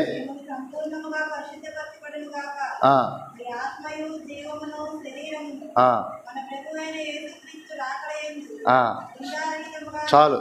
ఇప్పుడు చెప్పండి. రాకడలో మన 3 అక్కడ ఉంటాయి. ఏం 3? మన 3 కలిపి ఏమంటారు? మనిషి అంటారు. అక్కడ ఉంటాం. అక్కడ ఉండాలంటే ఏమేమి ఉండాలా? 1 శరీరము, ప్రాణము. అందుకని చెప్పేసి ఇప్పుడు మనం ఈ 3 వేటి గురించి మనం ఎక్కువ పట్టించుకుంటున్నాం? ప్రాణం గురించి. మరి దీని గురించి పట్టించుకోవద్దా? పట్టించుకోవాలి. దీని గురించి పట్టించుకోవాలి. ఎవరైతే నేను దీని గురించి పట్టించుకునే విషయం తక్కువగా ఉన్నానంటారో వాళ్ళు డేంజరస్ సిచ్యుయేషన్లో ఉన్నారని అర్థం. అందుకని చెప్పి అలాగే ఎవరు ఉండొద్దు. మెయిన్గా దేన్ని పట్టించుకోవాలి? ఆత్మను పట్టించుకోవాలంటే ఎన్ని పాయింట్స్ ఉన్నాయి? మూడే ఉన్నాయి. ఒకటోది ఏంటి? ఆత్మ ఏం కావాలి? రక్షణ పొందాలి. రెండోది ఏంటి? మూడోది ఏంటి? వర్ధిల్లాలి. చాలు. మళ్ళీ ఆత్మ వర్ధిల్లాలంటే ఎన్ని పాయింట్స్ వచ్చినాయి? ఇదే సబ్జెక్ట్. ఇప్పుడు దీనిలో ఎగ్జామ్ పెడతాం. ఎగ్జామ్ పెట్టి ఆన్సర్లన్నీ అలానే ఉంటాయి, కానీ క్వశ్చన్ మాత్రము గందరగోళంగా ఉంటుంది. అప్పుడు మీరు ఆన్సర్ చేయాలి. ఎగ్జామ్ పెట్టమంటారా? నేను పెట్టను, పోండి. మీటింగ్ అయిపోయింది. అలాగా నీ ఆత్మ విషయం జాగ్రత్త తీసుకుంటున్నావా? తీసుకోవా? నీ ఆత్మల గురించి హెచ్చరికలు చాలా వచ్చినాయి. దాని గురించి పట్టించుకోకపోతే అది నీ ఇష్టమే. అది నువ్వు కనుక నష్టపోతే అది మా బాధ్యత అయితే కాదు, మీ ఇష్టం. చెప్పాల్సిన మెసేజ్, చెప్పాల్సిన సబ్జెక్ట్ మొత్తం ఫస్ట్ డే నుంచి ఈ రోజు వరకు మొత్తం క్లియర్గా వచ్చేసింది. యేసుప్రభు నాకెవరు చెప్పలేదా, నాకేం తెలియదా అంటే మాత్రం అప్పుడు పిక్చరే చూపిస్తాడు. ఈ ఫ్యాన్ తిరుగుతూ ఉంటాయి, ఈ లైట్లు తిరుగుతూ ఉంటాయి, అదంతా చూపిస్తూ ఉంటాడు. వీడియో ఫుటేజ్ చూపిస్తాడు, మెసేజ్ కూడా వినిపిస్తాడు. పిన్ టు పిన్ పాయింట్స్ ప్రకారం వినిపిస్తాడు. అప్పుడు అబ్బో, ఇక మనకు నోరు రాదు, ఇంకా వస్తుందా? కాబట్టి ఎవరైనా సరే మనం అందరం జాగ్రత్త పడాలి. మనందరికి అలవాటు ఏంటంటే శరీరం గురించి పట్టించుకుంటాం, ప్రాణం గురించి పట్టించుకుంటాం, ఆత్మ గురించి పట్టించుకునే విషయం వెనకబడిన వాళ్ళంగా ఉంటాం. అట్లా ఉండకూడదు అనేది వార్నింగ్. ప్రభు అందరినీ దీవించును గాక.